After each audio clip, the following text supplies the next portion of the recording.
In the cold, rain-drenched summer of 1030, the skies over Norway were heavy with ash and prophecy. Thunder rolled not just across the clouds, but across the hearts of warriors, kings, and children. The earth was wet with blood at a place called Stiklestad, where blades clashed not only for power, but for a kingdom's soul. Tonight, you will hear a tale born of fire and iron, a tale of exile, ambition, and vengeance, a tale of a boy who became a legend, and of a legend who tried to shape the fate of kings. If you've ever wondered how the Viking Age ended, not with myth, but with one man's final breath, stay with us. Light dim, thoughts slow, and let us begin. He was 15 when his world fell apart. Harald Sigurdsson, half-brother to Olaf Haraldsson later. St. Olaf stood on a hillside watching warriors die for a dream. Olaf had returned from exile in Rus, intent on reclaiming his throne and restoring Christian order to Norway. But his enemies were waiting. Norwegian nobles, Danish forces, and local farmers had no desire for a saint or a king, only for peace on their own terms. The battle was savage. Thunder roared overhead. Men screamed in agony. Steel met flesh with finality. Amid it all, young Harald, tall for his age, eyes burning with fear and resolve, fought at his brother's side. It was his first battle. It would not be his last. Olaf died that day, pierced by spear, cut down by his own countrymen. But Harald survived, wounded, stunned, carried by loyal retainers into the forest. What followed was exile, first in the wilds of Norway, then across the eastern wilderness into the lands of the Rus. He left behind not only his home, but the boy he had been. The journey was brutal. Wolves stalked the edges of the night. Rivers had to be crossed in bitter cold. Food was scarce. But Harald endured. There was iron in his soul now, a steel formed in battle and tempered by loss. When he arrived in Novgorod, he was received by Grand Prince Yaroslav the Wise. This was not mere charity. Harald was a noble exile, and Yaroslav had once sheltered Olaf as well. Besides, the boy was not ordinary, tall, commanding, with a voice that carried and eyes that never blinked away from a challenge. He was a warrior prince in exile, and such men had value. He stayed in Novgorod for a time, training, healing, learning the politics of a land that was as volatile as it was wealthy. The Russes were a confederation of Slavs and Norse, a place where Viking raiders had become rulers and merchants. Harald studied it all, but he wanted more. By the age of 17, he left again, this time south, with a retinue of fellow warriors to Constantinople, the Byzantine Empire, the Queen of Cities. If Norway was smoke and pine, Constantinople was gold and marble. Minarets and domes pierced the sky. The city bustled with markets, chants, and soldiers in armor of shining scale. Here, Harald enlisted in the legendary Varangian Guard elite mercenaries sworn to protect the emperor. They were feared across the empire, known for loyalty, ferocity, and that unmistakable northern rage. Harald became one of them, and soon, their leader. He fought pirates in the Aegean, rebels in Asia Minor, Saracens in the Holy Lands. Wherever fire threatened the empire, the Varangians were sent, and Harald was at the forefront. Stories spread of his courage, his cunning, his ability to turn defeat into victory. In time, the Byzantines gave him a nickname, Araltes. He saw cities burn. He saw men kneel. He saw betrayal, opulence, glory, and always. He remembered Norway. He wrote poems in his own tongue. Fragments of them remain, lines about battle, fate, and distant snows. The words of a man with one foot in the past and the other on a blood-stained path to kingship. But Constantinople was not paradise. It was a city of intrigue. One day's hero could be the next day's prisoner. Enemies whispered. Gold bought daggers in the dark.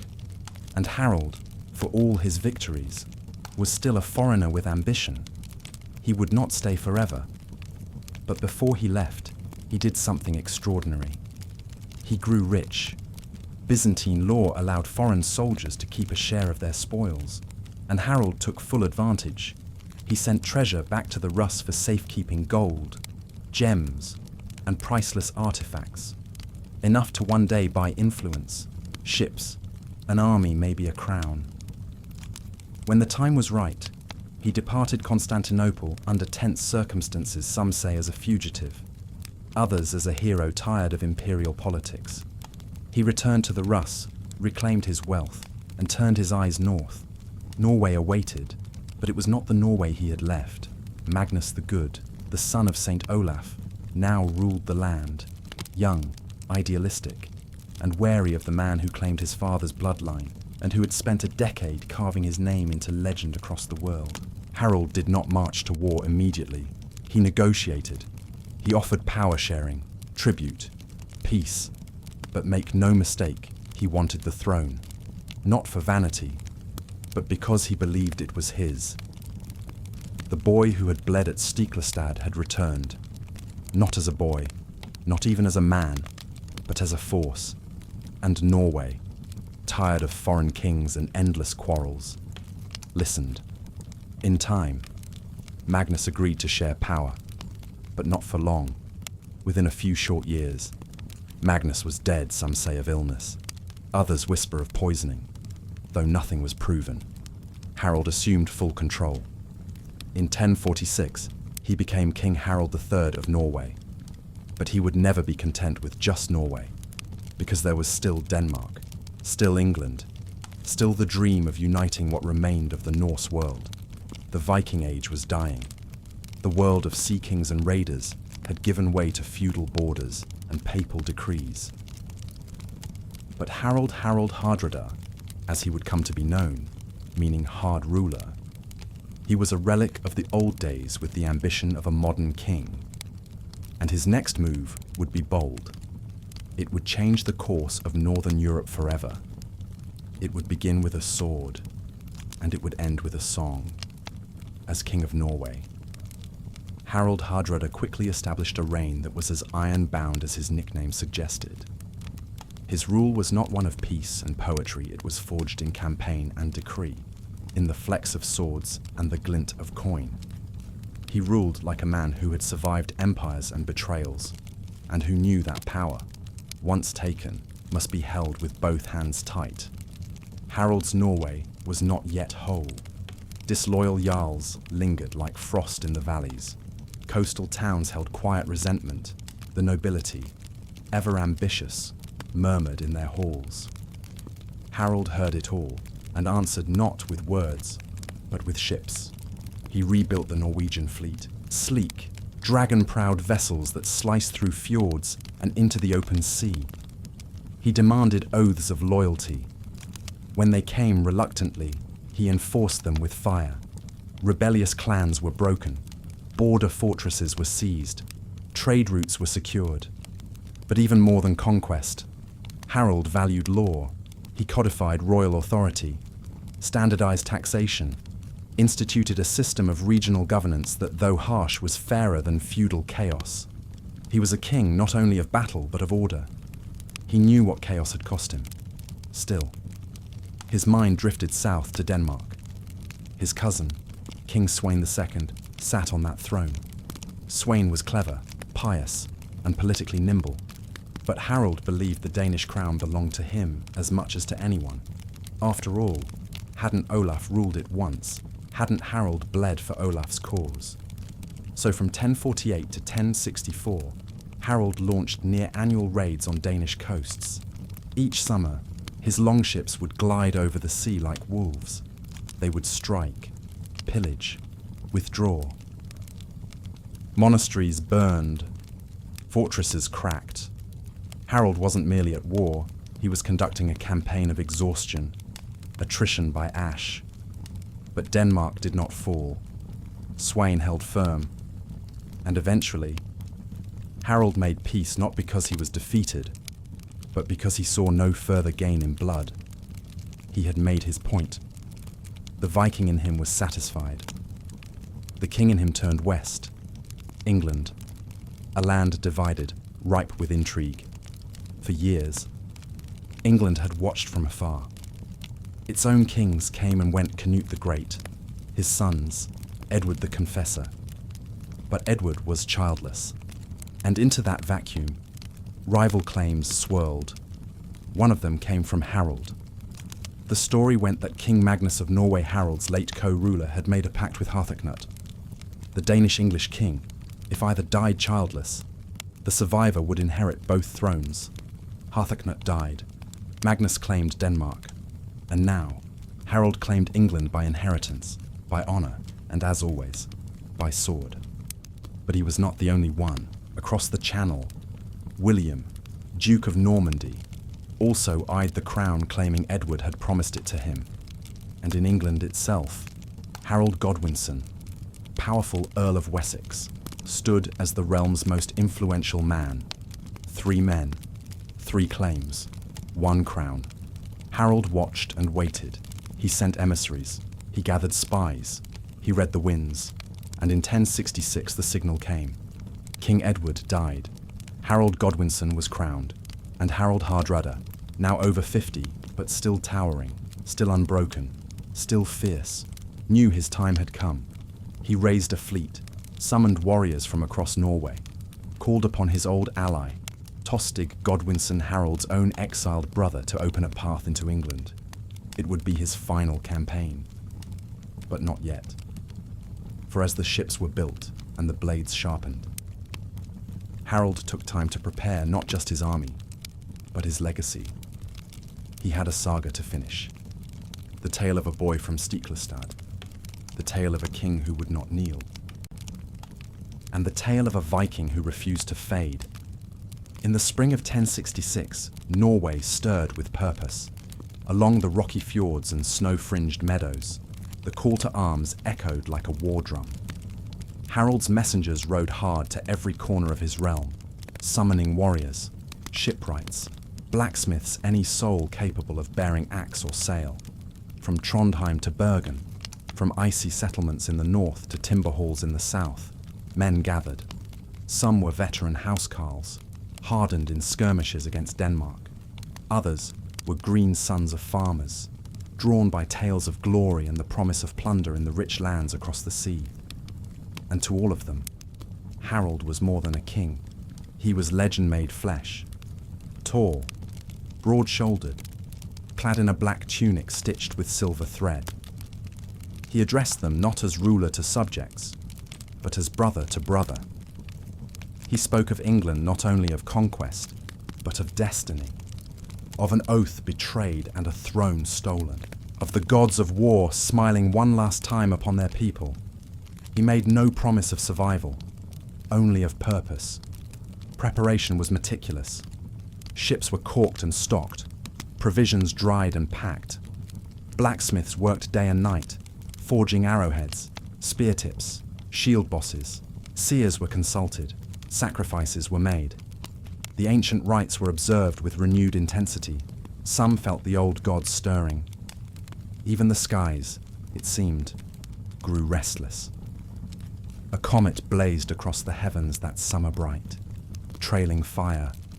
In England, it was seen as a bad omen. In Norway, it was taken as a sign the gods had not abandoned them. The old ways still had teeth. By late summer, over 300 ships had assembled one of the largest fleets Norway had ever known. Leading them was the king himself, sword in hand, fury in heart, his long grey beard braided like a banner of war. Beside him stood Tostig, leaner, narrower of face, but no less resolute. Banished by his brother Harold, Tostig now sought revenge, and Harold gave him means. They crossed the sea in August. The North Sea was fickle grey, heaving, indifferent, but the fleet moved like a serpent of iron and oak. When they reached the English coast, near the River Humber, they were not met with resistance. The English army was far south, watching for William. Harold seized the opportunity. He moved inland, swiftly and strategically. At Scarborough, the town resisted. Harold gave them a choice surrender and be spared. They refused. The town was burned. The message was clear. The Norwegians were not mere raiders. They were conquerors. Villages surrendered. Tostig's name opened gates in the north. Old allies returned. Some lords swore loyalty anew, calculating that this invasion, unlike the countless raids of old, had the strength and leadership to last. And then came the prize York, the ancient city, seat of Northumbrian power. If York could be taken, the north would fall. On September 20th, near Fulford Gate, Harold faced the local earls Morcar of Northumbria and Edwin of Mercia. It was a battle of mud and shield walls, of riverbanks and bloodied reeds. Harold, ever the tactician, feigned retreat, split their lines, then drove his axe-wielding elite into the breach. The English broke. Thousands died. York was his, but Harold did not pillage. He negotiated. He allowed the city to submit peacefully. Hostages were taken. Supplies arranged. The people were spared. It was brilliant, ruthless in battle, merciful in victory, and it would be his undoing. For word reached Harold Godwinson. The English king had marched north over 180 miles in 4 days, with an army still reeling from its own recent mobilization. Harold did not know. He rested his men at Stamford Bridge, a quiet crossing east of York. Some had removed their armor. Many lounged in the sun. They believed the war was won. It had only just begun. September 25th, 1066. A warm morning. The Norwegians were camped on both sides of the River Derwent near Stamford Bridge. It was peaceful, too peaceful. Some men fished, others sharpened blades, many rested. They expected the arrival of York's hostages, not an army. Then the dust rose on the horizon. At first, it was dismissed a distant herd, perhaps a caravan. Then came the glint of metal, the thunder of hooves. English banners. Not days away, as Harold had calculated. But here, now. Harold Godwinson had arrived, with his full army. At speed none thought possible. Panic rippled through the camp. Men scrambled for arms. Orders were shouted, some drowned by the rush of boots and hoarse commands. Many had left their mail behind, confident the day would be calm. Harold reacted as only a lifelong warrior could. He called for formation, ordered the bridge held, placed archers at the flanks, formed a defensive ring on high ground. Every moment bought was precious. Legend tells of a lone Norse axeman who held the bridge against the English for nearly an hour, cutting down man after man. Some say he slew over 40 before being brought down from beneath. It bought time, but not enough. The English crashed into the Norwegians with fury and purpose. The battle became a brutal, chaotic melee, sword against spear, axe against shield. Brothers fell beside one another. The river turned red. Harold fought at the front, as always. His great war axe swung with terrible strength. He killed and killed again. But no armor graced his chest, only a blue tunic. An English arrow found his throat. The King of Norway fell. His saga ended not in triumph, but in blood, under a foreign sun. Tostig fought on. So did the Norwegians. Reinforcements arrived from Recall, too late to turn the tide. By day's end, the field was littered with the dead, the Norwegians shattered. Of over 300 ships, only 24 were needed to carry the survivors home. It was a death not just of a man, but of an age. With Harold's fall, the Viking dream of England ended. No more kings would sail west from Norway to claim it. The longships gave way to galleys. Raids faded. Settlements became states. Harold Hardrada was the last true Viking king. His death marked the end of an era born in fire and salt. And as Harold Godwinson returned south to meet William of Normandy, the wheel of fate turned again. The Viking Age was over, but its echoes of glory, of grief, of men like Harold still whisper across the sea, as twilight fell on the bloodied fields of Stamford Bridge. The cries of the wounded faded into the sighing wind. The river Derwent flowed on, indifferent to the dead it carried. Ravens gathered, fires burned low. A great king lay cold among the lesser, but in death, he remained a figure of towering legend. Harold Sigurdsson. Harald Hardrada had lived like a hero from sagas and died as one, sword in hand, unyielding until the last. He had crossed more of the world than any Norseman before him, fought in the service of emperors, held crowns, defied fate. His name would become a symbol not just of ambition, but of what ambition costs. The survivors did not sing that night. There was no feast, no oaths around fire, only silence. Only the long trudge back to ships that could never carry what they had lost. And in England, a different storm brewed. Harold Godwinson had won, but barely. His army, bloodied and exhausted, now turned south to meet yet another claimant, William, Duke of Normandy. One battle won, another loomed. Harold's death cleared the stage, but the play was not yet over. In Norway, the news took weeks to arrive. There, in icy halls lit by firelight, skalds spoke his name with reverence. Children repeated his deeds, and kings to come invoked his shadow. Though his reign ended in defeat, his legend had only begun, for that is the way of history. The sword may fall, the crown may tumble, but the story remains. And Harold's story was far from ordinary. The Viking Age would be remembered not just for its raids or ships, but for the towering figure who tried to bring it roaring into one final triumph. He failed, but in failing, he wrote the last great chapter in the saga of the North. This is the world he left behind. But while kings and empires cast long shadows, it is in the quieter corners of the world where destiny often gathers strength. Far from the courts of Constantinople and the storm-battered shores of England, in the deep fjords of Norway, stories of Harold grew not only among lords and warriors, but in the hushed whispers of villagers, the chants of monks, and the fading memories of the old. He was not merely remembered as a warlord. He was invoked as a symbol. To the grieving widow, he was strength. To the hungry child, hope. To the scheming jarl, a warning. In death, Harold became what all rulers fear and all poets crave myth. The sagas would later soften his faults, sharpen his virtues. His betrayal of rivals became cunning. His ambition, destiny. His defeats, noble sacrifices. Skalds sang of the boy who saw his brother fall and swore to reclaim a throne with nothing but exile in his pocket and thunder in his chest. And in those early tales, one finds a strange truth that the fall of a man can sometimes be the rise of an era's memory. As winter cloaked the north in silence, and fjords froze over like glass, voices still echoed in long halls about a time when kings bled, when gods seemed close, and when one man dared to take the world by storm. Harold Sigurdsson, Hardrada, the hard ruler, the last Viking. This is not the end of our tale.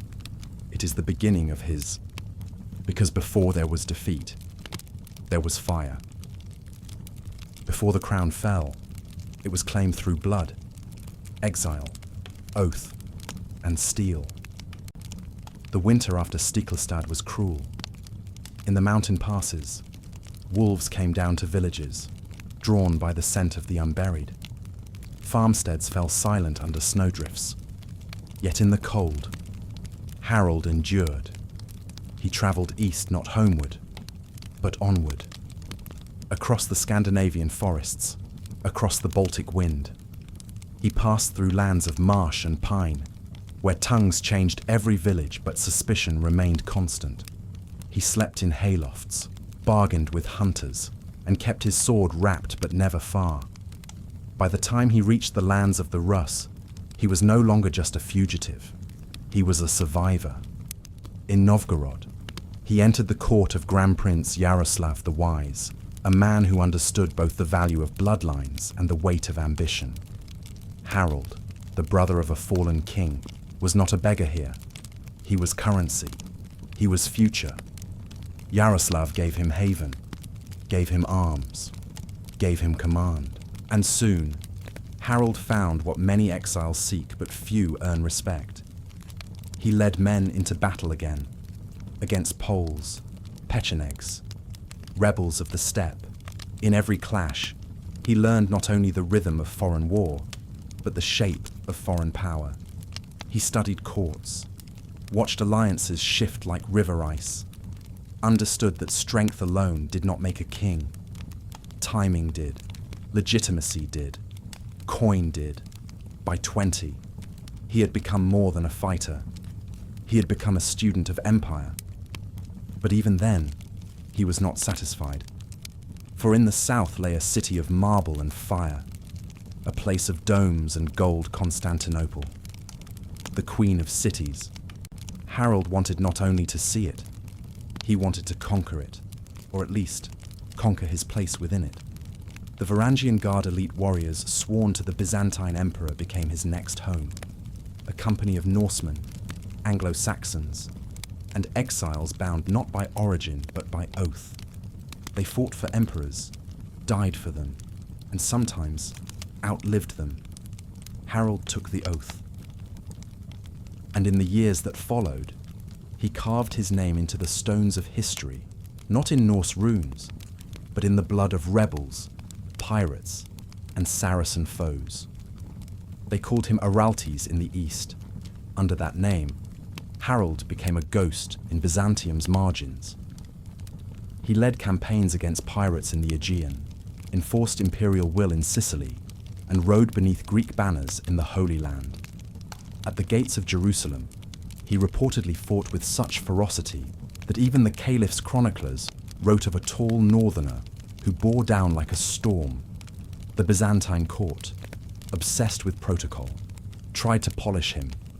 They gave him silk tunics, polished bronze, ceremonial daggers. He wore them with the grace of a bear in a bishop's robe. But he learned.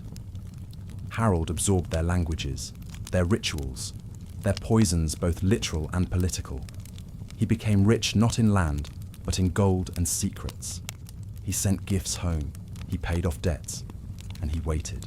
Waited for the moment when Norway would once again need a king forged abroad, but not all emperors trusted him. When Romanos III fell, when coups and court plots thinned the ranks of the elite, Harold found himself imprisoned, accused of skimming from the emperor's treasure, or perhaps simply for being too popular with the guard. The dungeons of Constantinople were not kind, but stone. Harold had learned, always cracks. He escaped, some say, with help from Varangian brothers, some say through sheer strength and cunning. He returned to the north with plunder, fame, and scars, and with something more dangerous than any sword, a claim. Olaf's son, the last of his line, hardened in exile, baptized in empire. He returned not as a refugee, but as a contender. Harold Sigurdsson would no longer wait for permission. He would return for his throne. The North had changed in his absence. Norway was not united, not truly. The crown was contested by Magnus, a son of Olaf but born of a mistress hailed by some, resented by others. Denmark loomed ever hungry, and Swedish hands meddled in every fjord they could reach.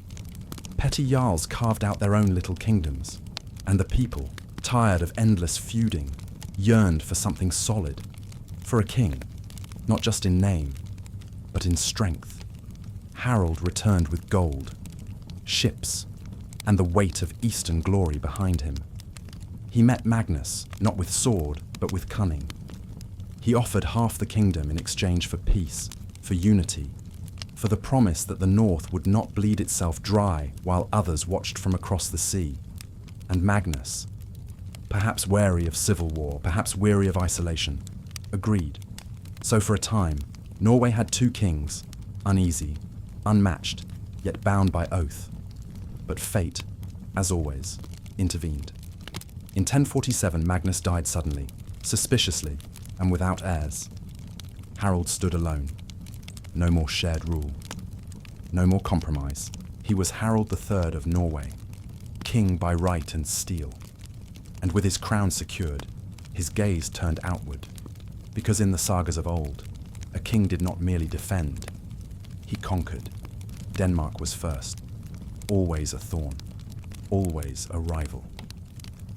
Harald remembered the insult of exile, the memory of Knut's dominion, the way Danish influence still crept into Norwegian politics like rot beneath a shield. So he launched campaigns, not once, but again and again, raids, sieges, invasions. Each year, his fleet swept southward, striking towns, burning ships, demanding submission. And while Denmark proved resilient, Harald proved relentless. But these were not the chaotic raids of earlier Vikings. These were organized, strategic, calculated, designed to destabilize, to extract loyalty, to remind the world that Norway was no one's shadow. Harald wielded diplomacy as deftly as he did steel. He negotiated with Sweden, played one Danish noble against another, and forged uneasy alliances when needed. And through it all, he governed at home with iron discipline. He reformed the legal code, strengthened royal power, and demanded taxes with precision that made peasants curse and clerks marvel. Jarls were brought to heel, rebellions crushed. Harald was no beloved father of the people, he was their hammer, but a hammer that kept enemies at bay. His court glittered with eastern gold, filled with poets and warriors who had followed him from Miklagard. He hosted feasts that echoed with sagas and the clashing of drinking horns. He commissioned skalds to sing not just of gods and heroes, but of him, Harald Hardrada, Harald the Ruthless, Harald the Last.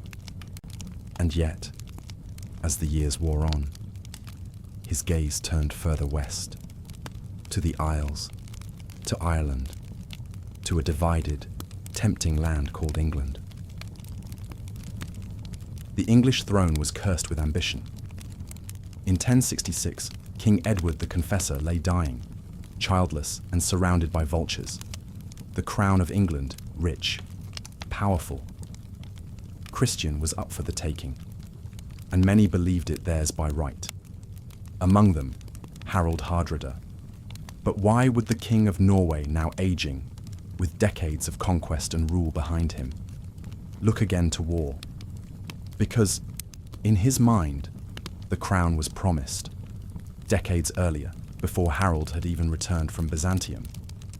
There had been an agreement at least, that's what he claimed, between King Harthacnut of Denmark and King Magnus of Norway.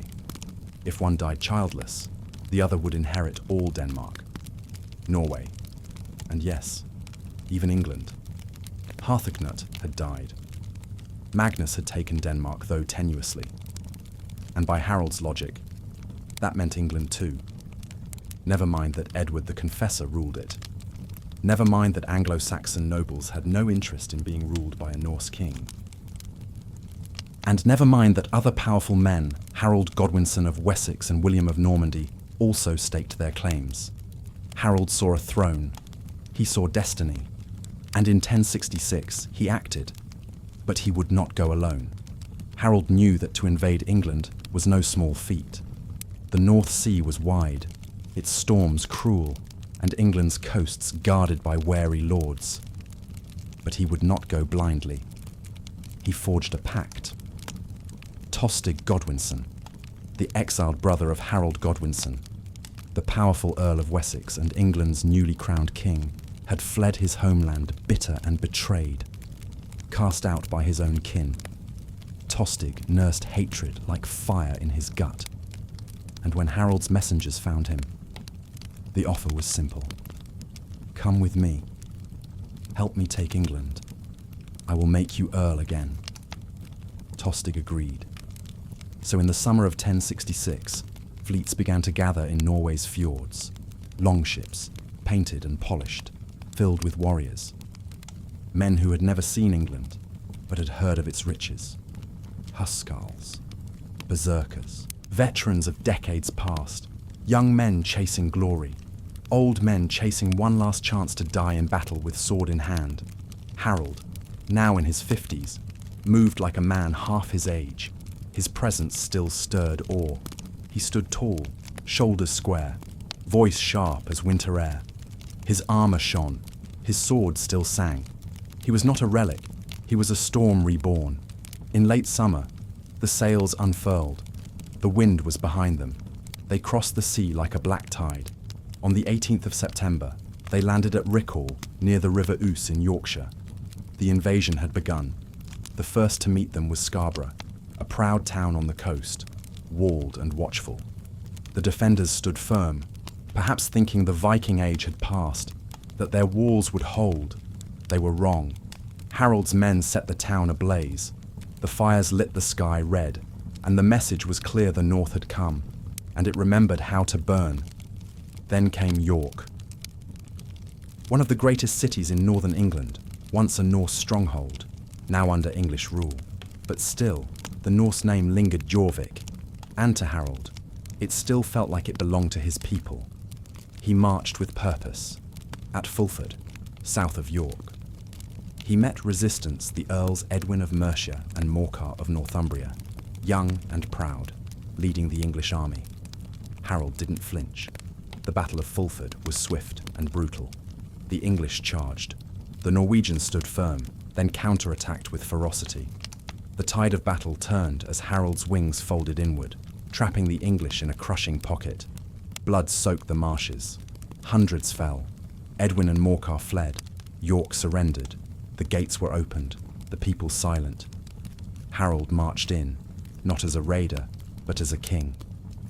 The people bowed, some with fear, some with memory. The city, for a moment, was his. He made camp at Stamford Bridge, there, under the late September sun. He waited. He believed the hardest part was done. He was wrong. Harold's men were confident, their shields resting beside them, armor set aside in the warm sun. It had been a long march, and victory had been sweet. York had fallen without blood after Fulford. The North, it seemed, welcomed its old sons back. But England had two kings. The second was Harold Godwinson, not of royal blood, but of ambition and resolve. He had been crowned after Edward the Confessor's death, and his throne was contested by both Norwegians and Normans. He was in the south, guarding against William of Normandy. But then came word the Norwegians had landed. They had taken York. Fulford was lost. Harold Godwinson made a decision that changed the course of history. He marched, fast, in just 4 days.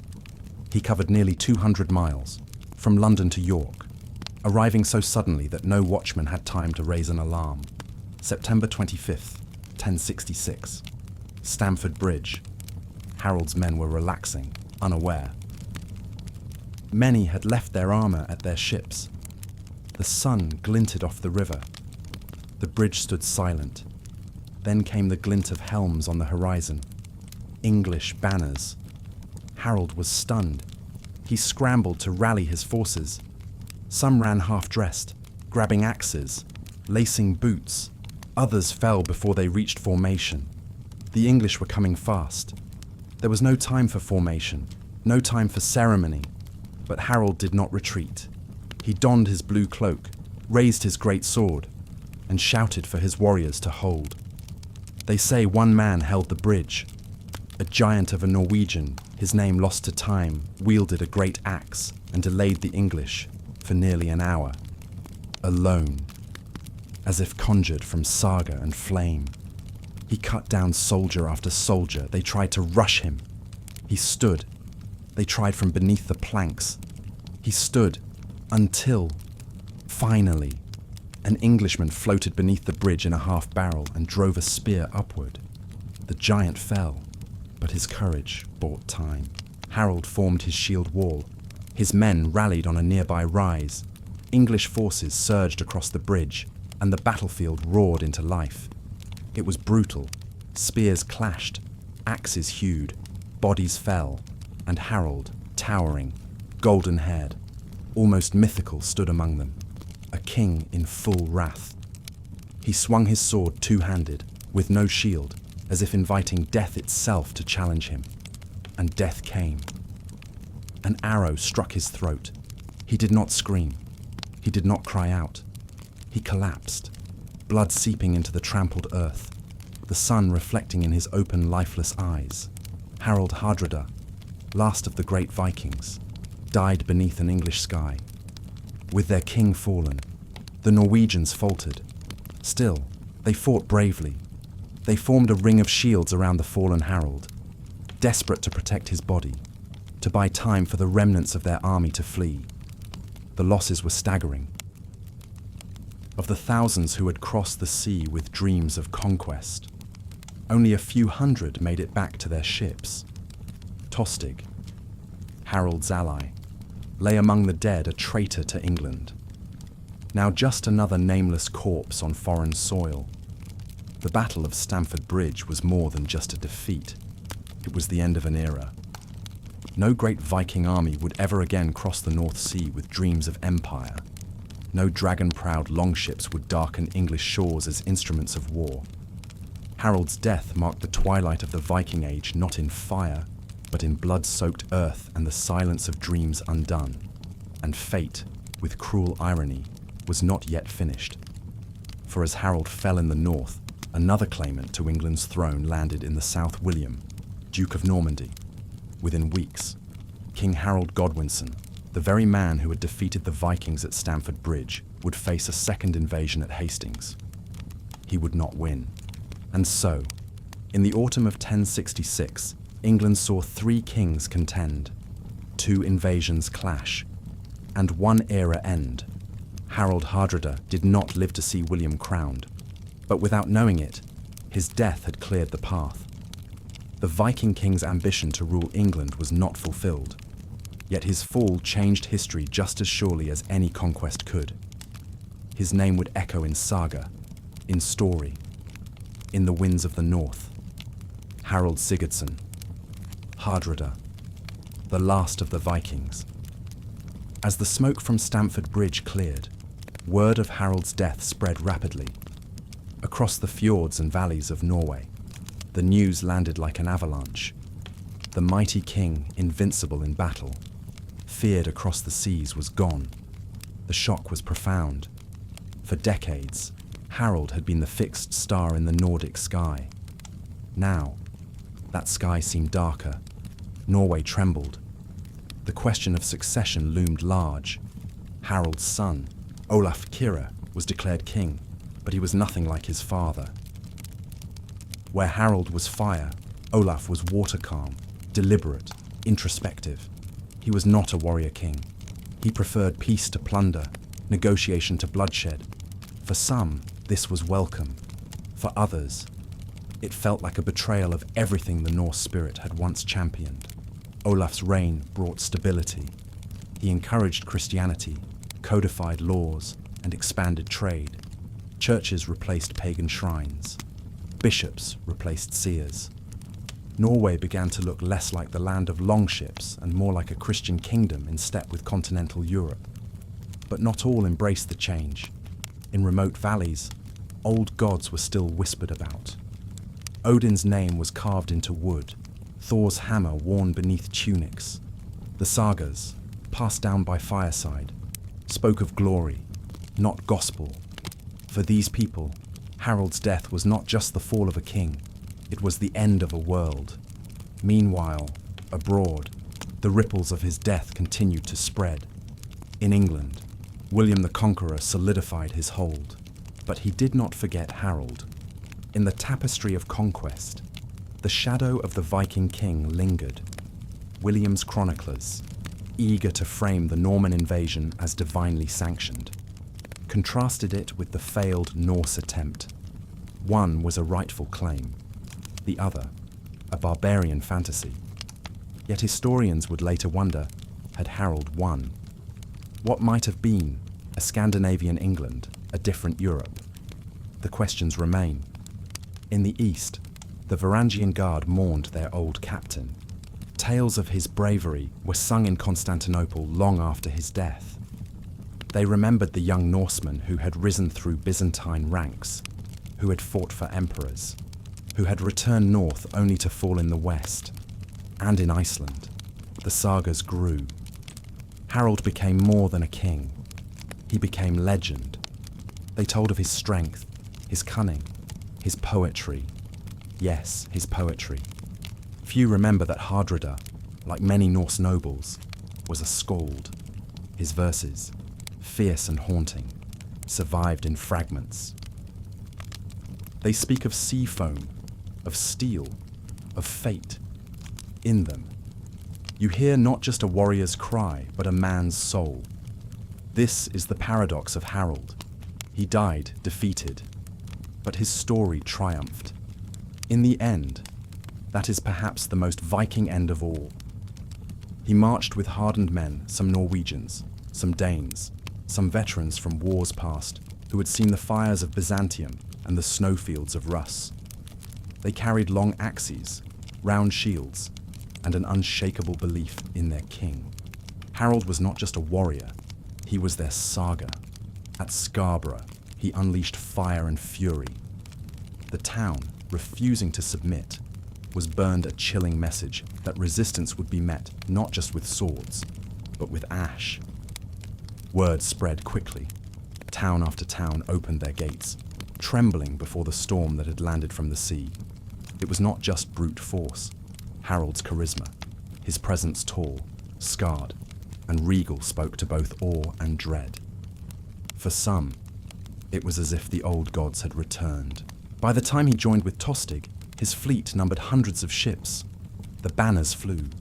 The oaths were sworn. The landings were swift and brutal. At Fulford, outside the city of York, the English Earls Edwin and Morcar tried to hold the line. They failed. The battle was a slaughter. English forces, caught between the shield walls and the marshes, fell by the hundreds. The Norwegians, though tired from their voyage, fought with the ferocity of wolves. Harold, at the front, wielded a two-handed axe and seemed impervious to harm. York fell. For a moment, it seemed that Harold's gamble would pay off. The North bent the knee. Supplies were gathered. Oaths of loyalty were extracted. But fate, as always, played its hand. Unbeknownst to Harold, King Harold Godwinson of England had not remained in the south. He had marched over 185 miles in 4 days gathering men, pushing hard through hills and forests, driven by duty and desperation. His army arrived in the north like a storm. The Norwegians had not even donned their armour. At Stamford Bridge, the sun was bright, a warm September day. Harold's men were divided, some tending ships, others foraging. The English charge was sudden and devastating, but Harold rallied. According to legend, one lone Viking held the narrow bridge, slaying over 40 men before being felled from below. Such stories, though embroidered, spoke to the courage that still pulsed in Norse veins. Harold entered the fray, armorless, wielding his mighty axe with 2 hands. He was a whirlwind. He struck down dozens, his golden hair flying in the wind, shouting, fighting like the heroes of old. And then, a single arrow pierced his throat. The king fell, and with him, an era. The battlefield fell quiet, but only for a moment. Chaos surged in Harold's ranks as word spread the king was down. Confusion shattered the cohesion of the Norwegian lines. Some fought harder, with desperate fury. Others turned and ran for the river. Tostig, loyal to the end, died in the melee, cut down beside the warriors he had led to rebellion and ruin. Those who could fled to the ships, but the English army gave no quarter. The river was red with blood. The longships, meant to be symbols of conquest, became funeral pyres. Barely 24 vessels made it back to Norway, carrying the wounded and the broken. Thousands had come with dreams of a crown. A handful returned with only silence. Harold Godwinson had defended his throne, but his victory was Pyrrhic. His men were exhausted, bloodied, and far from home. They had not yet even washed the mud of Stamford Bridge from their boots when news arrived. William of Normandy had landed in the south. And so, while one invader lay cold in the northern soil, another prepared to strike from the south. Harold turned again, leading his men on a forced march toward Hastings, unaware that in securing one border, he had doomed another. But Harold Hardrada's story did not end in the mud of Stamford Bridge. For in Norway, the bards sang of him not as a failed conqueror, but as the last true Viking king. His life a tale of exile, war, love, betrayal, riches, and ambition became legend. His death marked the closing chapter of an age ruled not by kings who sat, but by kings who sailed. The Viking era, once a storm that shook empires, ended not with surrender but with one final furious charge into the fire. And its last great flame was Harold Sigurdsson Hardrada, the hard ruler. He had dared everything. He had reached far, and though he fell forward. In Norway, news of Harold's death struck like a thunderclap across fjord and field. There was no mistaking its significance. Kings had died before, but none like him. He was not just a monarch, he was a saga brought to life. Skalds, the Norse poets, turned grief into rhythm. Longhouses rang with laments. Fires burned low as families whispered stories of the king who dared too much and fell too far. Yet even as the nation mourned, the machinery of power did not pause. Olaf, Harold's son, inherited the crown, but not the ambition. Where his father had thundered across continents, Olaf walked more quietly, seeking to solidify what remained.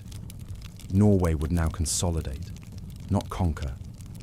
The fire of expansion that had once burned so brightly flickered into embers. Across the sea, in England, Harold Godwinson prepared to meet his own fate. Less than 3 weeks after defeating Harold Hardrada, he would stand at Senlac Hill and face William of Normandy. The clash of blades at Hastings would claim Harold's life and England's independence. The crown he had saved from the Norwegians would fall to the Normans.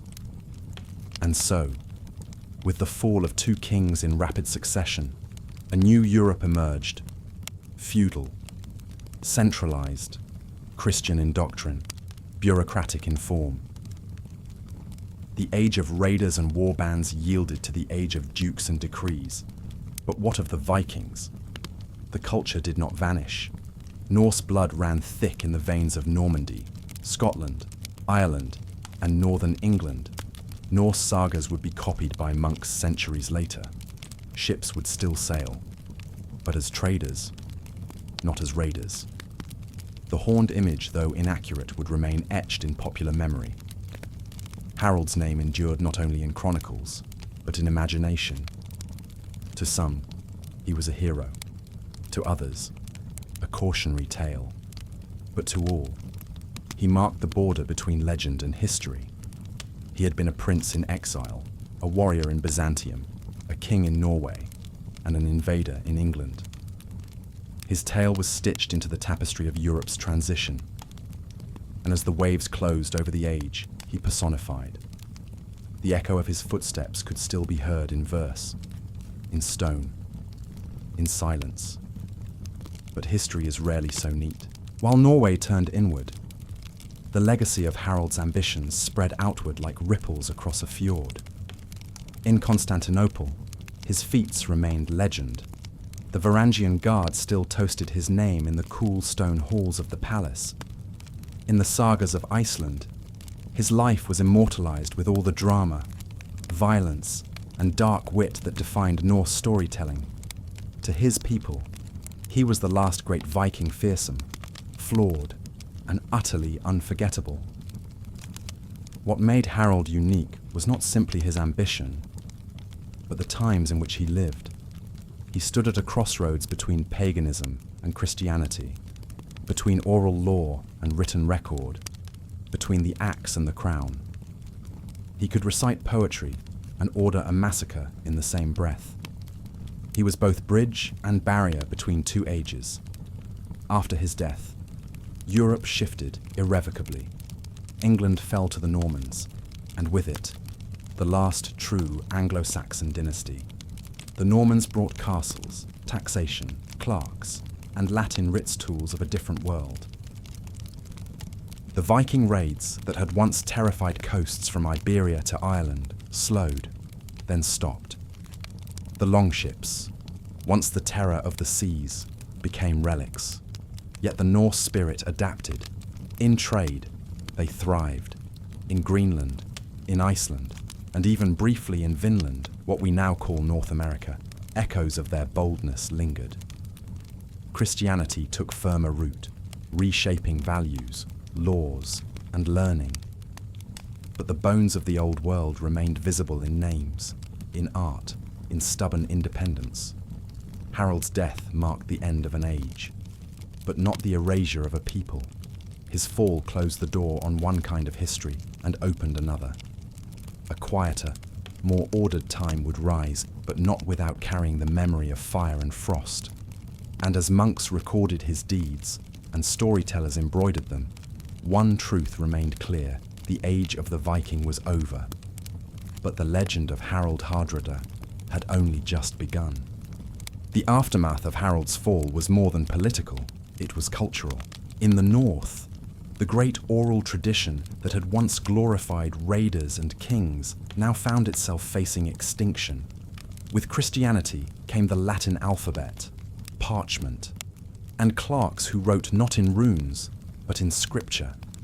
Churches replaced godhouses, bells rang in place of war cries, and yet memory resisted. Grandmothers still told tales of the sea kings. Boys still carved dragon heads into wood. The stories didn't vanish. They changed. They softened. They became history rather than prophecy. In Norway, Harald's descendants tried to hold his kingdom together. Magnus, his son, ruled with caution, aware that boldness had cost his father dearly. The nobles, emboldened by Harald's defeat, demanded more influence. The church, growing stronger, began shaping not just worship but law. What was once a warrior society now took on layers of bureaucracy. Charters were written, taxes levied, roads and bridges maintained not by personal feud but communal decree. The Viking world did not die, it matured, across the sea, in England. Harold Godwinson's defeat at Hastings only weeks after Harold's fall confirmed the new order. William the Conqueror brought with him not just soldiers, but systems, Norman feudalism, French customs, continental clout. The three great competitors for England in 1066, Harold, and William, represented three worlds: the Viking past, the Anglo-Saxon present, and the European future. Only one survived. Still, echoes of Harold's campaign endured, in folk songs, in cautionary tales, in quiet admiration, because though he failed grandly. His vision was too vast, his time too late. Even now, centuries later, the arc of his story pulls us in.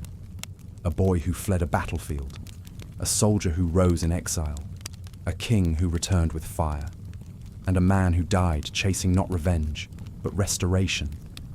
Not many kings die with poetry on their lips.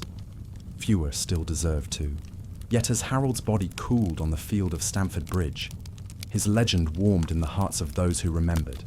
The skalds, poets, and chroniclers of the North took up the tale, their verses sung in longhouses and carried by memory across fjords and generations. His saga was not only about conquest, but also about transformation. The Viking spirit, long defined by sea raids and shield walls, found a new vessel, not in swords, but in stories.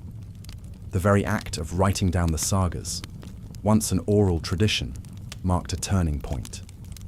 From ephemeral song to ink on vellum, the North's identity took root in a new form. Harold became not just a king, but a symbol of what was, and what could never be again. Norway itself changed. The iron grip of royal authority loosened, then reformed. New power centers emerged: the church, the growing merchant class, the increasingly vocal assembly of freemen. Bergen and Oslo flourished as trade hubs. Timber, fish, and furs flowed south. Coins and cloth came north. Europe, once a distant notion, now pressed close. Danish kings courted papal approval. Norwegian nobles spoke of Rome and pilgrimage.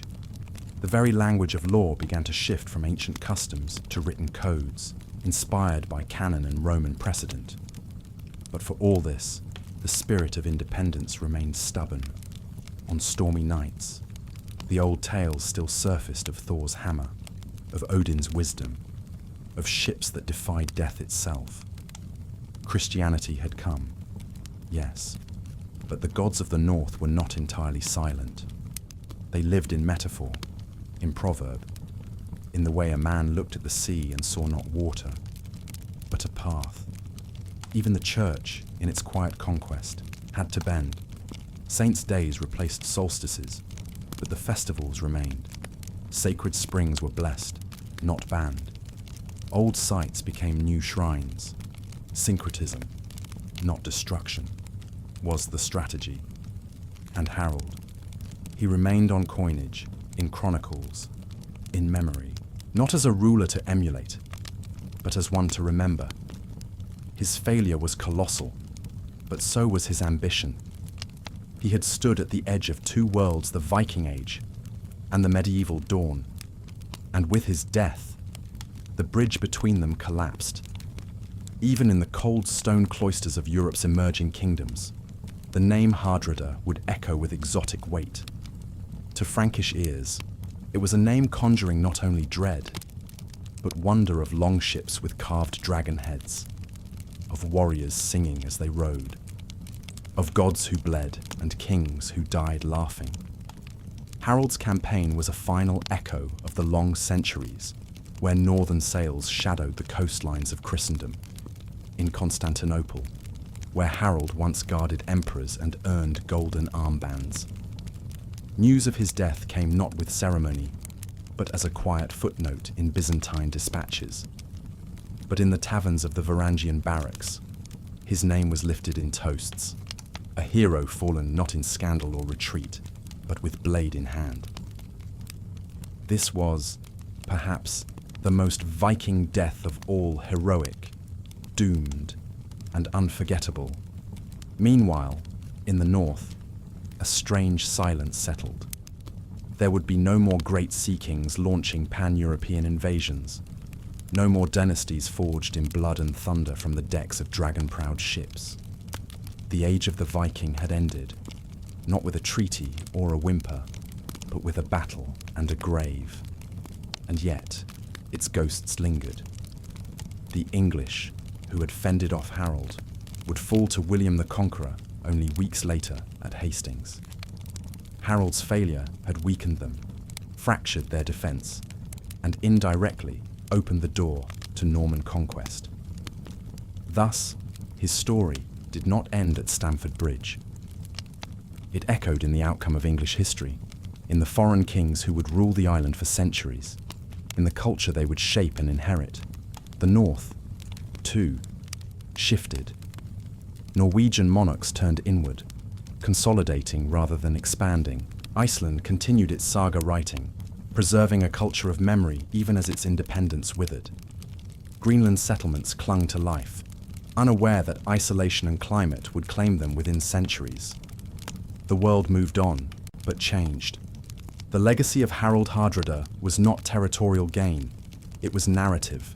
His life became parable and poem, his ambitions both a warning and a wonder. The last Viking had shown what courage looked like and what futility it could entail in a world no longer shaped by raids and recklessness. As the snows covered the field at Stamford Bridge that winter, the land remembered, and the legend lived on. Harold Hardrada was dead. His long shadow cast one final time across the frostbitten fields of Stamford Bridge. But the ripples of his fall did not cease with the burial of his broken body. They spread outward through fjord and forest, through monastery and market, across the wide grey sea that had once been a Viking highway. In Norway, the news arrived like a slow frost. Ships returned from the ill-fated invasion, their sails sagging with silence. Widows waited on rocky shores. Children clung to oars that would never again be pulled by fathers. The mighty king, the one who had made emperors bow and cities burn, was gone. His son, Olaf Kyrre, Olaf the Peaceful, succeeded him. It was a telling title. Where Harald's rule had been edged in iron and ambition, Olaf's was woven with parchment and diplomacy. He focused inward, building churches instead of warships, laws instead of legend. Norway, once the launchpad of conquest, began to settle. The Viking roar dulled to a whisper. This was not failure. It was transition. Olaf's reign marked the beginning of a Norway looking west, not for plunder, but for permanence. Towns grew, Christianity solidified. The sword was sheathed, if not forgotten. The warrior king's death had not killed Norway, it had matured it. But elsewhere, the silence was louder. In Iceland, the skalds, those keepers of memory and myth, turned Harald's tale into poetry. They sang of the youth who fled after a lost battle, who carved his name from Kiev to Byzantium, who returned to rule and fell with sword in hand. They exaggerated, of course. Skalds always did. But beneath the rhyme and rhythm lay truth that Harald was the last to dream as the old Vikings had, and the last to die trying to make it real. These stories mattered. In Iceland's long winters, around hearths warmed by peat fires, children learned not only of gods and giants, but of their ancestors' final king. Not a god, not a saint, but a man fierce, flawed, unforgettable. Further south, in the halls of Norman lords, the tale was told differently. Harald was a warning, a distraction, a lucky break. Without his invasion, Harold Godwinson might have stood firmer against William the Conqueror. The fact that the English king had marched north, fought, won, and then rushed south to face another invader that mattered. The timing, the fatigue, the fractured command, it all pointed to a man stretched too thin by too many threats. So, in a way, Harold helped shape England's fate by his very failure. And what of Byzantium? The mighty empire of Constantinople remembered him as Araltes, the redoubtable Varangian. His exploits were kept alive in whispers among the palace guards, his name etched into graffiti on marble parapets, a name among many. Perhaps but few had walked the same path from Norse farm to imperial palace to battlefield doom.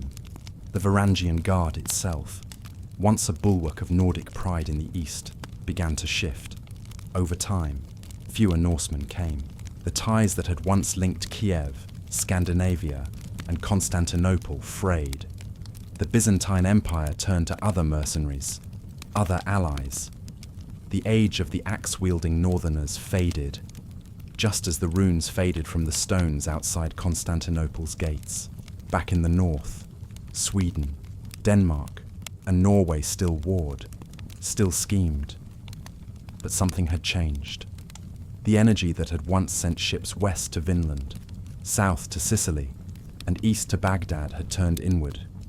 The ambition was no less real, but now it wore crowns, not helmets. Now it built cathedrals, not longships. Even the ships changed. The sleek, dragon-prowed longships gave way to broader vessels, better for trade than for speed. The sea was no longer a highway for warriors, it was a route for wool, for grain, for news. In this new world, Harald Hardrada became both inspiration and relic. His name lingered in charters and chronicles, in songs and sermons. Some saw him as a cautionary tale too bold, too brash, too blind to a changing world. Others saw him as a phoenix, whose death marked not an end, but a beginning. For while the Viking Age ended, the spirit that drove it did not.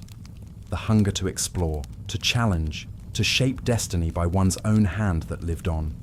In Norse sagas, in the Norman conquests, in the daring of later mariners and merchants and monarchs, The echo of Harold's boots still rang. His ambition had not been futile. It had been a bridge from one age to the next. And so, as Europe stepped slowly into its next chapter, one of kings and crusades, of cathedrals and kingdoms, the shadow of the last Viking stretched across the threshold, not as a ghost, but as a legend. Even in centuries to follow, Harold's legend refused to die.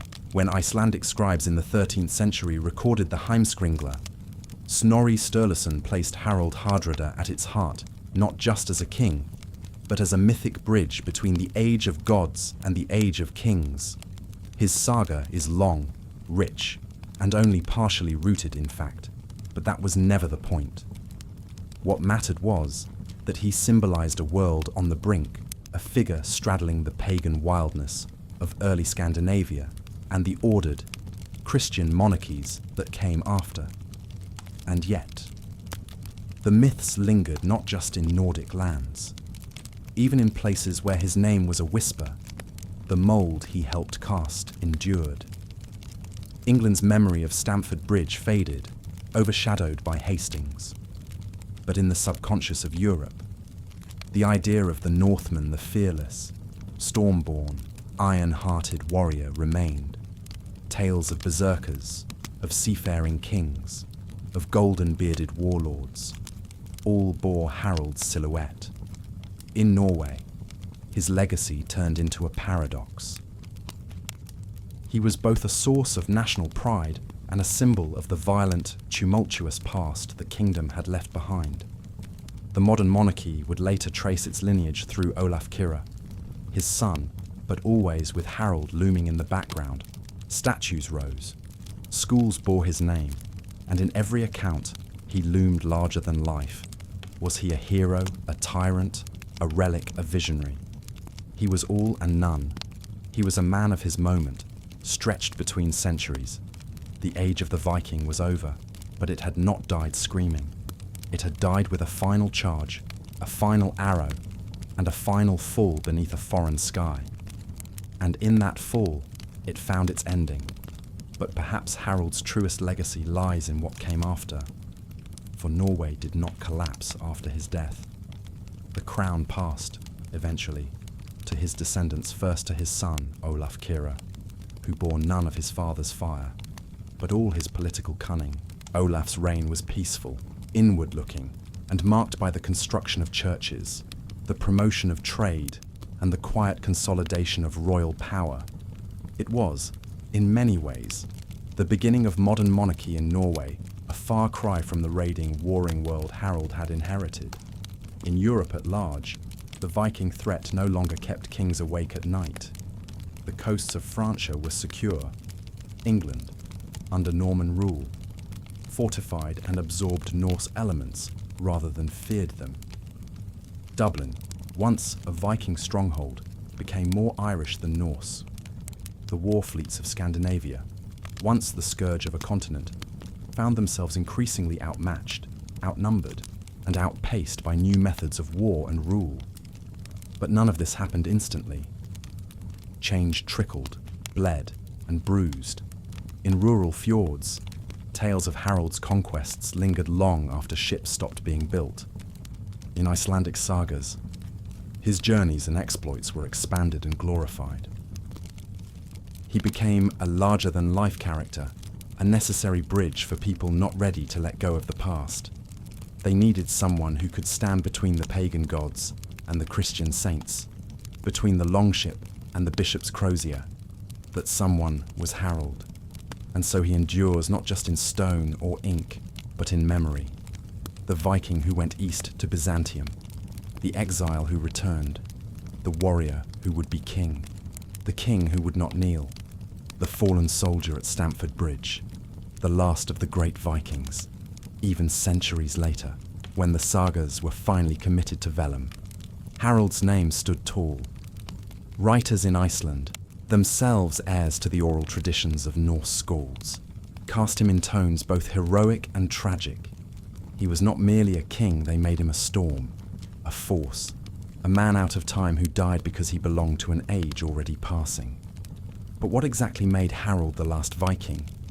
It wasn't just the way he fought, Others raided after him, smaller, less grand, more desperate.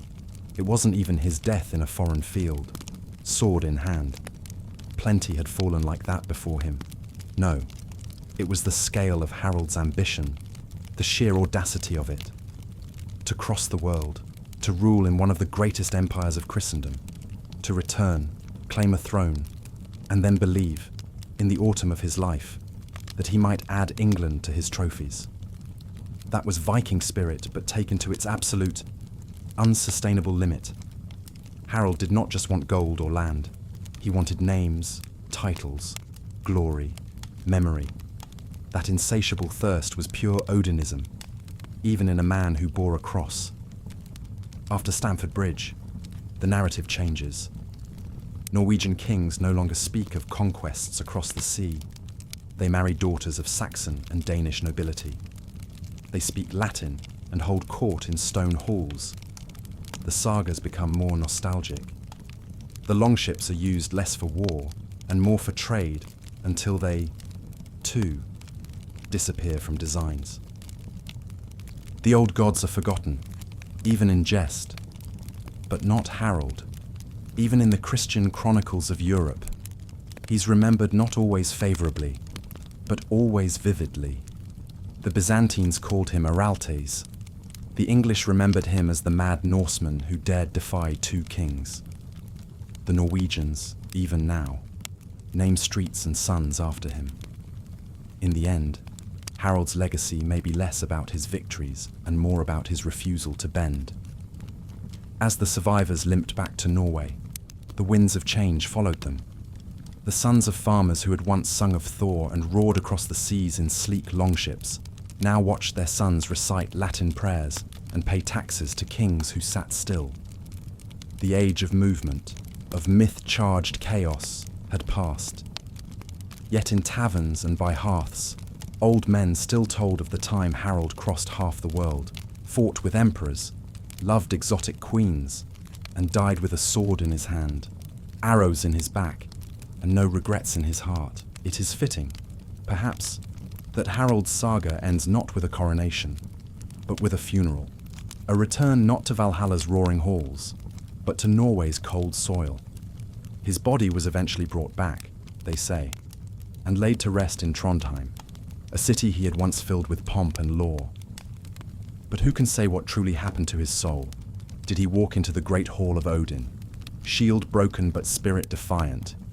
Did he sit among the Einherjar, those eternal warriors, telling tales of Byzantium and York? Or did he, as Christianity promised, rest in peace, his sins accounted for, his violence absolved by faith and sacrifice? Perhaps it was both, for Harold lived at the seam between old and new, between saga and scripture, between gods of thunder and gods of mercy. And perhaps that's what makes him the last Viking. When we speak of the Viking Age, we often imagine it ended in fire or blood, but perhaps it ended in memory, in the way a name lingers after the man is gone. Harold's name did that.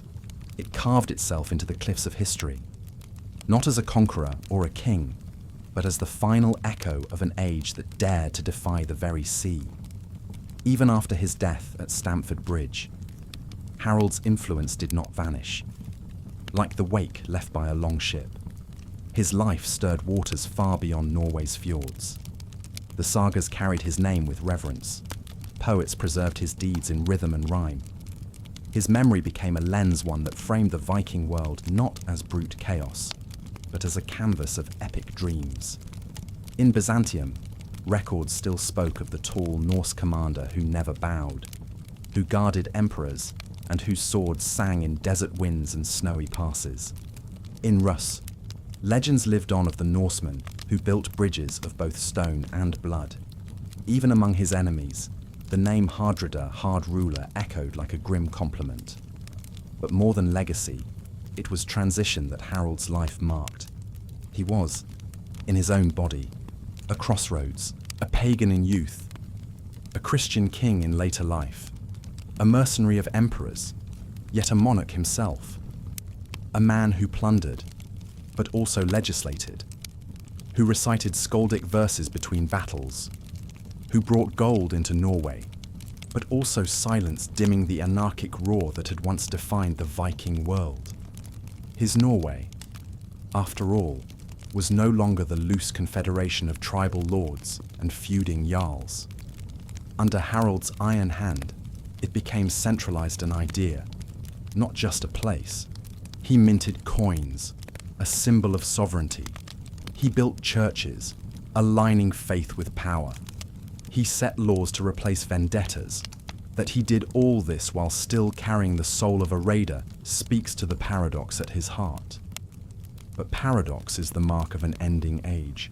The Vikings had emerged from icy coasts and thunder god myths to shake the known world. From the lochs of Scotland to the rivers of Baghdad, they carved names into the map. But by Harald's time, the tide had shifted. Fortresses grew taller. Christianity tightened its grip. Kings no longer tolerated chaos. Commerce began to outpace conquest. The world didn't end for the Norse. It changed. And men like Harald, who had lived at its wild edge, could no longer find space to breathe. Stamford Bridge was not just his final battlefield. It was the last breath of a dying age. And yet, what a breath it was. To die leading a charge. To fall with arrows in your back, facing the foe. To swing a sword until your arm fails. In the world of saga, there is no better ending, even in defeat. Harald had achieved immortality, not through empire, but through echo. He had sought Constantinople's gold, Jerusalem's grace, England's crown. He died with none of them. But in return, he received something rarer legend, and legend outlives all. In the centuries that followed, kings would rise in Norway, some wiser, some crueler, but none as bold, none as storied. None who could say they had kissed Byzantium, knelt in Kiev, climbed the Alps, and charged a shield wall on English soil. Harald's tale became a song, a warning, a memory. In the chill of Nordic nights, when stars shimmer like the edge of a blade, old men told of him, children dreamed of longships and golden helmets, and always, there was the ending, the fall at Stamford Bridge, the arrows, the silence. It was a silence that said, this was the last. As generations passed, the figure of Harald Hardrada transformed from flesh to myth, from man to metaphor. Historians would trace his footsteps through Europe, but bards remembered him differently, not in dates, but in deeds. To them, he wasn't just a king. He was the king, the last wolf of the north, the iron branch of Yggdrasil that never bent, in the halls of Iceland, by firelight. Skalds spoke his name with reverence, weaving his life into tapestry and tale. They spoke of a man whose gaze could freeze a traitor mid-sentence, whose sword sang of Odin, whose path had been etched in both salt and fire. But even in myth, his story carries a strange echo of contradiction. For as much as Harald symbolizes the end of Viking expansion, he also represents its strange success. His travels through Constantinople, Sicily. Russes weren't merely pillaging campaigns. They were cultural entanglements, moments of exchange, echoes of globalization before the word existed. The Viking world, once a scattered chorus of chieftains and sea raiders, had evolved, and Harald, more than most, had helped write its final verse. Yet even in fading, something persisted. The Viking aesthetic runes, longships, ravens would be adopted by later Norse nationalism. His memory would inspire the Norwegians centuries later as they defined their independence. Even in modern warfare, tales of berserker rage and shield walls echoed, romanticized in grim retellings. But deeper than that cultural surface, Harald's story invites reflection of how eras end not with a clean break, but with men who straddle two worlds. He belonged neither fully to the Viking past, nor to the medieval Christian kingdoms that followed. He walked between them, perhaps understanding both, truly belonging to neither. This liminality, this in-betweenness, is perhaps why he endures. In a world obsessed with certainty, Harold was complex. In a culture of black and white, he was forged in storm grey, brutal yet poetic, loyal yet ambitious, builder and destroyer. To understand Harold is to understand the twilight of the Norse age, and perhaps to see in his fall the strange beauty of endings, because sometimes greatness isn't in what is conquered, but in how one faces the fall. When the saga ends and the fire dims, Harold Hardrada remains, not just in books, but in the tension between chaos and order, between legend and truth, between the sword and the silence after. The echoes of Harold's legacy reverberated far beyond the bloodied field of Stamford Bridge, while the Anglo-Saxon and Norman chronicles immortalized his fall as a necessary turning point. In the north, the memory of Harold was preserved with a kind of sacred defiance. They did not mourn him as a failed invader, but celebrated him as the final saga hero, the man who dared to challenge destiny.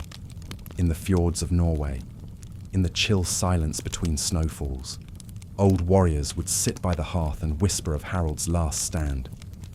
They spoke not of defeat, but of the honor in daring. They claimed he did not fall, but ascended carried by Valkyries to Odin's hall, swords still warm from battle. In this, he was more than man, he was myth reborn. But beyond the poetic renderings, the practical effects of Harold's death rippled across Scandinavia. With his passing, a certain kind of Viking ambition died too. No longer would Norse kings seek to carve out empires across the seas. Their gaze turned inward, toward governance, trade, and diplomacy. The age of seafaring conquest, of axe and oar, had finally met its dusk, and in England, the path had been cleared for yet another storm. Harold's death weakened Anglo-Saxon resistance. King Harold Godwinson, though victorious at Stamford Bridge, marched south exhausted, only to meet William of Normandy at Hastings mere weeks later. The Norman victory reshaped English history, but beneath that tale was Harold's shadow, lingering, unseen, integral. It is strange to consider a Norwegian king's ambition helped end both the Viking era and Anglo-Saxon England. History pivoted not on one crown, but on two shattered ones. In the centuries that followed, Scandinavia transformed. Christianity fully took root. Norse mythology became folklore. Runestones faded, and monasteries rose in their place. But the stories persisted, carved into memory even as they faded from stone. Harold became a symbol for more than just warfare. To poets and playwrights, he was tragedy. To nationalist thinkers, he was sovereignty. To scholars, he was the embodiment of transition from the pagan north to the Christian monarchies that would define the region's future. Even today, his tale resonates. In literature, in opera, in historical fiction, the figure of Harold Hardrada stands apart, not merely because of what he did, but because of what he signified. An age ending, a chapter closing, a sword dropped in the dirt that marked the beginning of something else. Even in death, Harold remained restless in the minds of chroniclers and ballad singers. Pilgrims passed by his burial site in Trondheim, where Nidaros Cathedral would one day rise. Some whispered that the earth refused to settle over a man like him, that the ground trembled still with the weight of his dreams unfulfilled. Whether metaphor or myth, it didn't matter. His story had entered the bloodstream of legend. In Iceland, the skalds recited stanzas where Harold strode among kings like a god in disguise. They told of his wisdom, his wrath, and his wandering soul that never quite belonged to one shore. Children listened, eyes wide, as tales painted him larger than life. To them, he was not just a king, he was saga incarnate. Historians centuries later would pass the records and ask, was he truly great? His conquests were fleeting, his empire ephemeral. His invasion failed, but greatness is not only in what is won. Sometimes it is in what one dares to reach for. Harold dared more than most. He dared to remake himself from exile to mercenary, from soldier to emperor's confidant, from poet to king. He dared to dream beyond the icy coasts of Norway. He dared to challenge 2 crowns and wear one, and he dared to face the future with sword drawn, knowing full well it might end in death. In that, he was perhaps the most medieval of all medieval men, defined not just by violence or ambition, but by the sheer audacity to shape his story into a legend. By the time the 12th century rolled around, the world had changed beyond what Harold might have imagined. Empires rose and fell, trade routes shifted, Christianity bound nations in uneasy unity. Yet Harold's memory endured, not just in Scandinavia, but in the broader tapestry of European medieval law.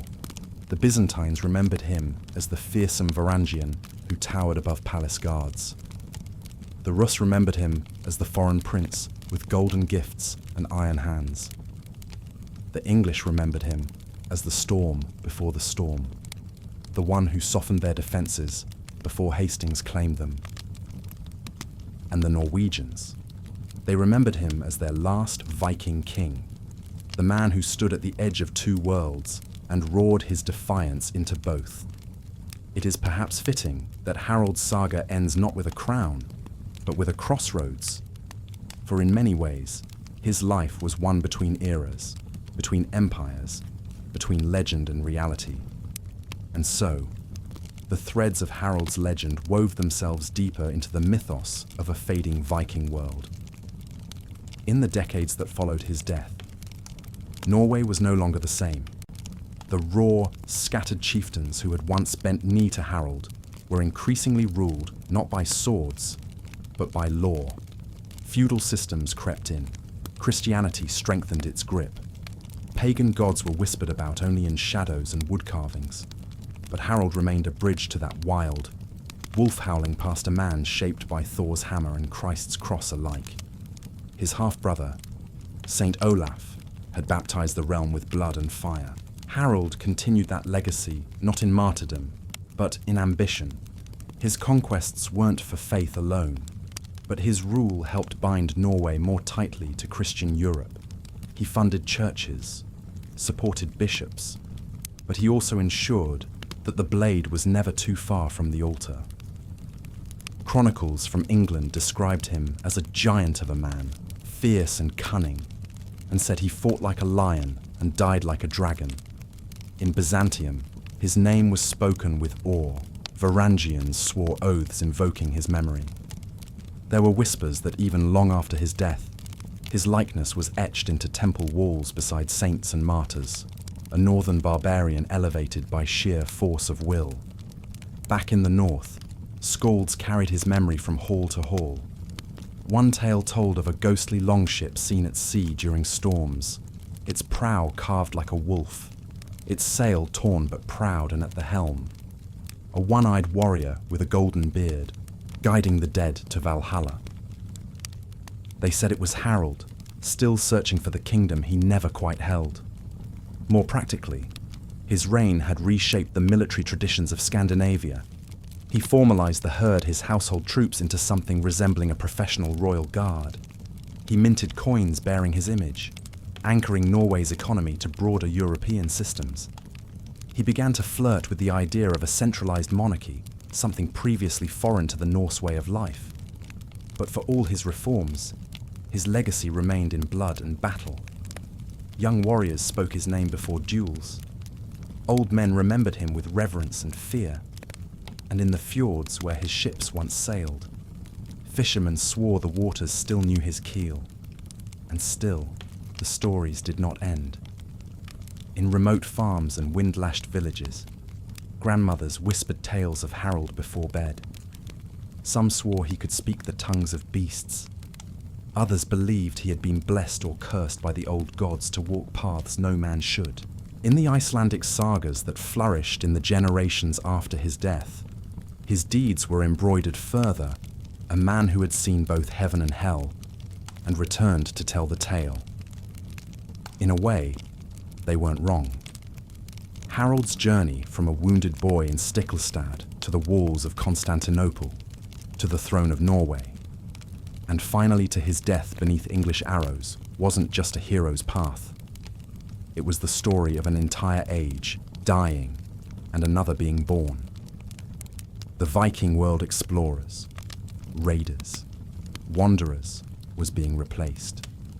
Christianity, centralized kingship, and the slow crawl of bureaucracy were reshaping the North. He stood at the crossroad of that transformation, sword in one hand, psalter in the other. Historians would debate his legacy. Was he a hero or a tyrant, a reformer or a relic? The truth, perhaps, was all of these, for in his contradictions lay his greatness. He could weep for fallen comrades and order brutal executions in the same breath.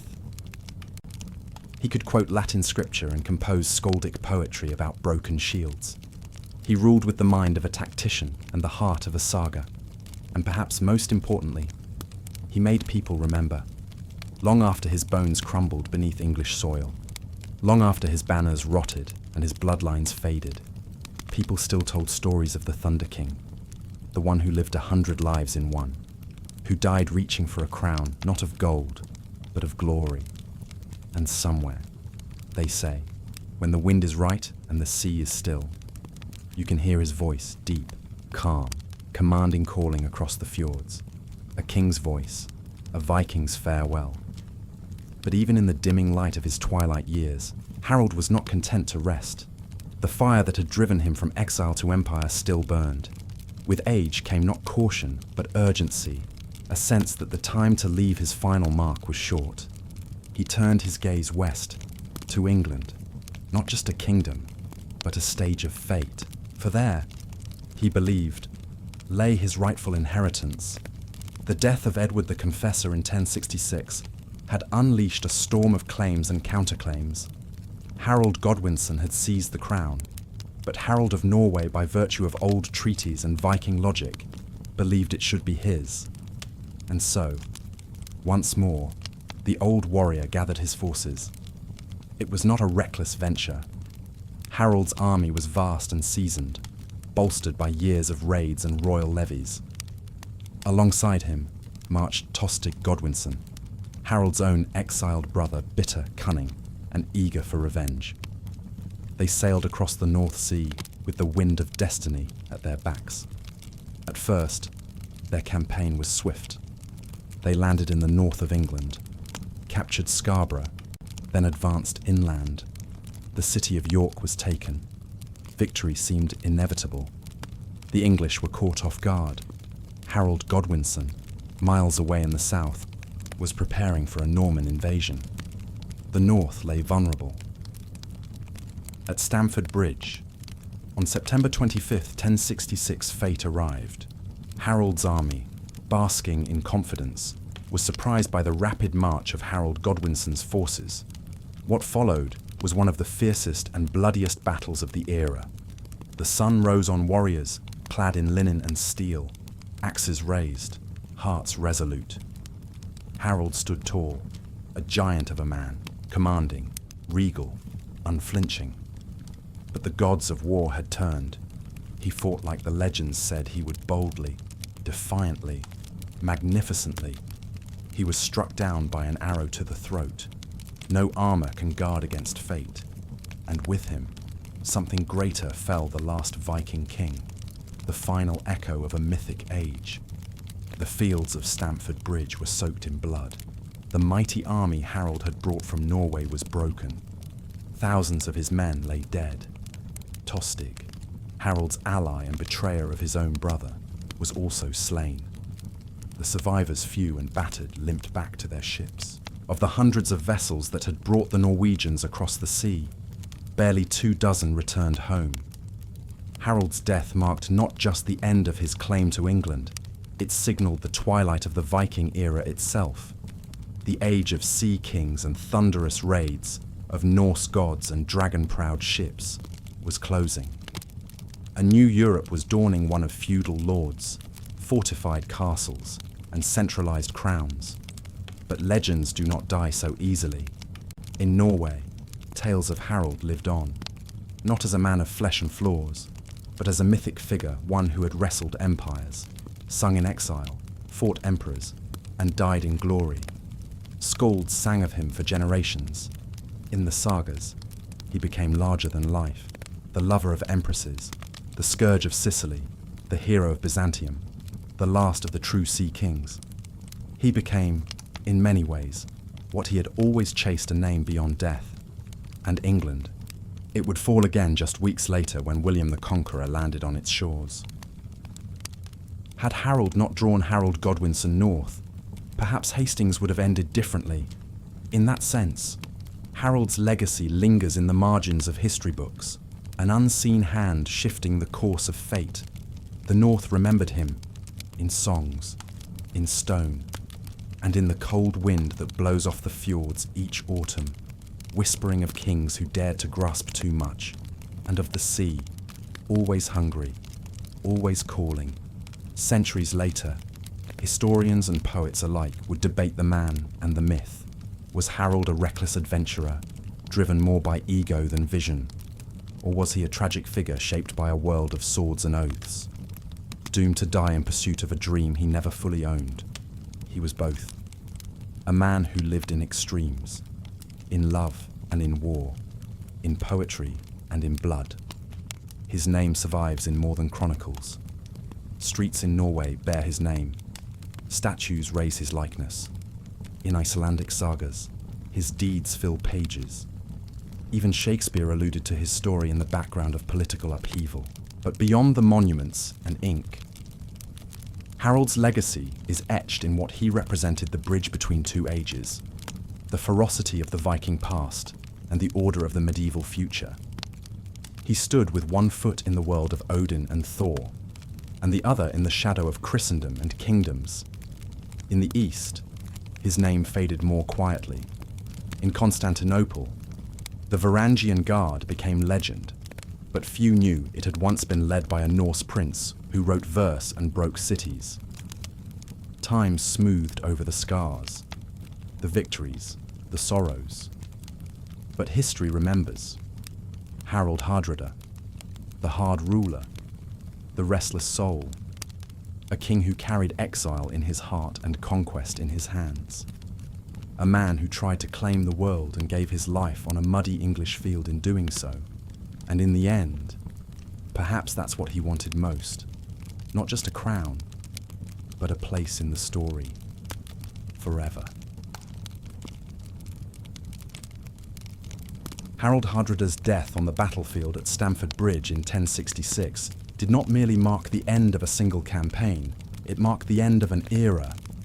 The Viking Age, with all its daring raids and warrior kings, was drawing to a close. The world that Harold had once traversed so confidently, from Kievan Russes to Byzantium, from Sicily to the snowbound fjords of Norway, was changing. Power was consolidating. Kingdoms were stabilizing. And the age of singular adventurer kings was fading into memory. In Norway, the aftermath was somber. Olaf, Harold's son, was declared king in his father's stead, but Olaf's reign would be one of consolidation, not conquest. There were no great wars, no tales of blood-earned gold or foreign exploits. Instead, Olaf set about stabilizing the realm, calming the unrest that had haunted Norway for decades. His father's shadow loomed large, but Olaf chose a quieter path. Meanwhile, across the North Sea, another story was unfolding, one that would reshape the island forever. Less than 3 weeks after Harold fell, the Normans under Duke William landed on the English coast. King Harold Godwinson, who had so recently fought and won at Stamford Bridge, was forced to march south. His army, battered and tired, met William's forces at Hastings, and there, Harold fell. England fell with him. The Norman conquest succeeded not only because of William's strength, but because of timing. Timing Harald Hardrada unwittingly shaped.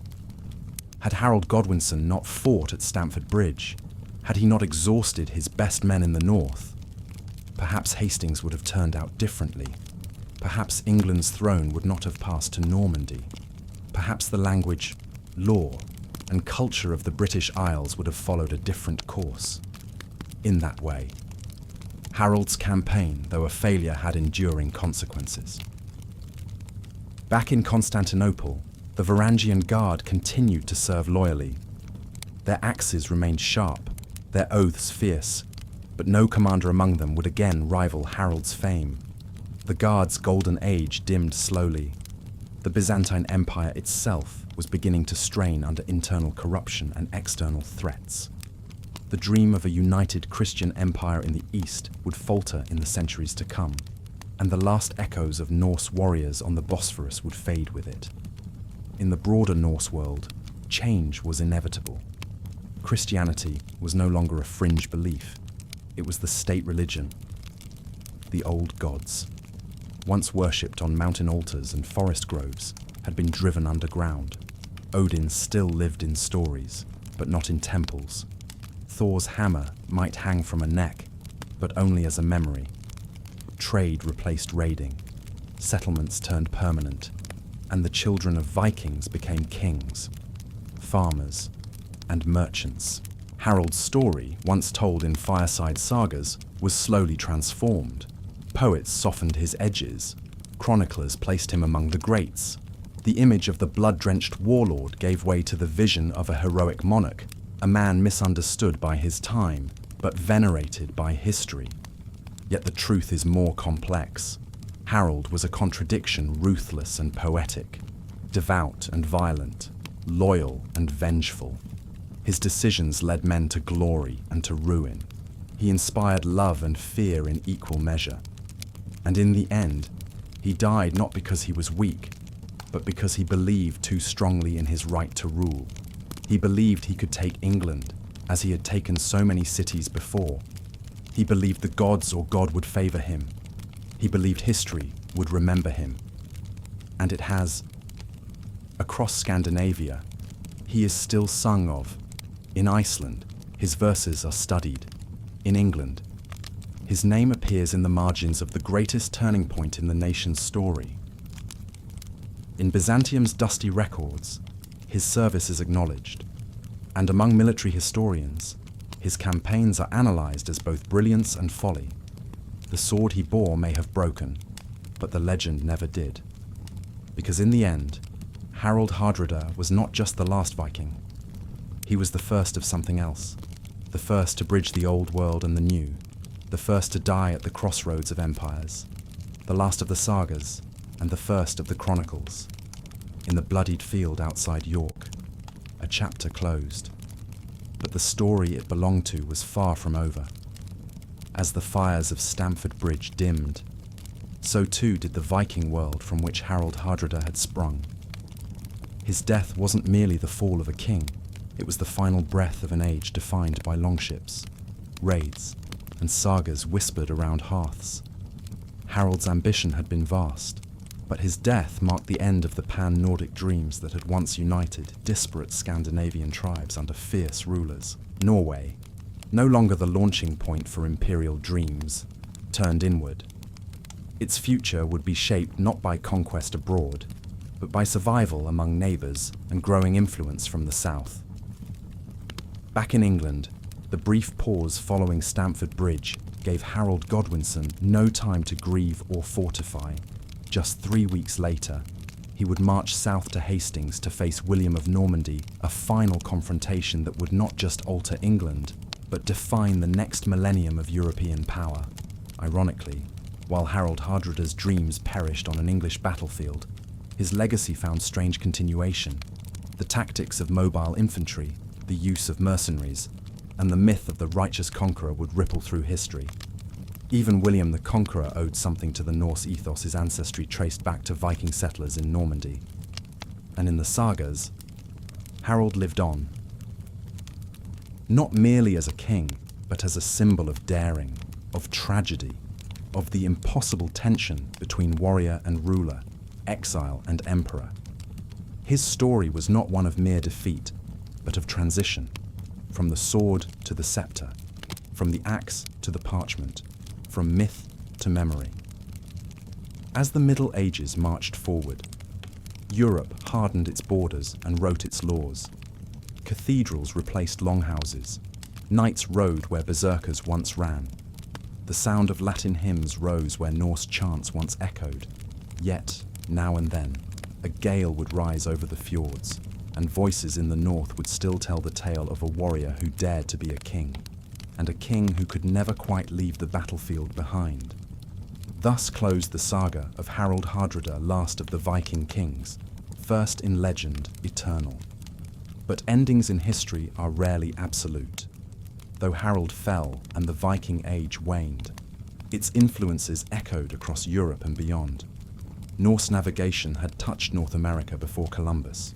Their settlements seeded cities in Ireland, Normandy, and even Russia. And though the raids ended, the spirit of exploration never quite did. The sagas composed in Iceland, where Harald's tales were preserved and embroidered, became treasures of medieval literature. They shaped how the world remembered the Vikings not as mere pillagers, but as adventurers, poets, kings, and flawed heroes. In time, these stories would be translated, romanticized, and retold by scholars, writers, and filmmakers. Meanwhile, the church solidified its hold over Scandinavia. Pagan temples fell or were converted. Bishops gained lands, monasteries flourished, and cathedrals rose in places once ruled by jarls. With Christianity came Latin literacy, new laws, and stronger ties to continental Europe. Norwegian kings after Harald ruled with less iron and more law. The consolidation of monarchy under later rulers, like Magnus the Lawmender, signaled a maturing kingdom. Diplomacy replaced war. The sword, though never abandoned, was sheathed more often than drawn. Yet the people remembered. In every village where mead was poured, in every hall where the wind howled outside and fire cracked within, someone would speak of Harald, of the man who had walked with emperors, ruled with might, and died with his sword drawn. His life became the measure of what once was and what had been lost. In time, nations emerged where once only clans had stood. Borders were drawn, alliances forged, and Europe entered a new rhythm, still violent, still turbulent, but undeniably changed, and still, deep in the Scandinavian soul, the sea whispered. 1,000 years later, tourists would walk among fjords, unaware that beneath the waters once sailed ships bound for Byzantium and England. Statues would be raised to men like Harald. Museums would hold the remnants of longboats. And the stories would endure. For what is history, if not memory turned legend? And what is a legend, if not a truth too grand for facts alone? Harald Hardrada may have died in a muddy field outside York, but his name, like the echo of oars on water, still lingers. In the end, Harald's story is not just one of battles or borders, it's about ambition, identity, and the pursuit of legacy. He was a man forged in fire, driven by a vision that spanned empires, languages, and faiths. His footsteps echoed from the domes of Constantinople to the wild heaths of Northumbria. Yet for all his strength, for all the victories and scars, his end came like so many others, swift, brutal, unceremonious. This is what lends the Viking Age its strange, haunting beauty. These were people who lived with death beside them, who sang of fate as both enemy and companion. Harald embraced that fate until the very last arrow. And in doing so, he passed the torch unwillingly perhaps to a new kind of world. One ruled not just by swords, but by courts, not just by chieftains, but by parliaments. His life was the sunset of one world and the dawn of another. The Norman conquest that followed just weeks after his death would reshape England forever.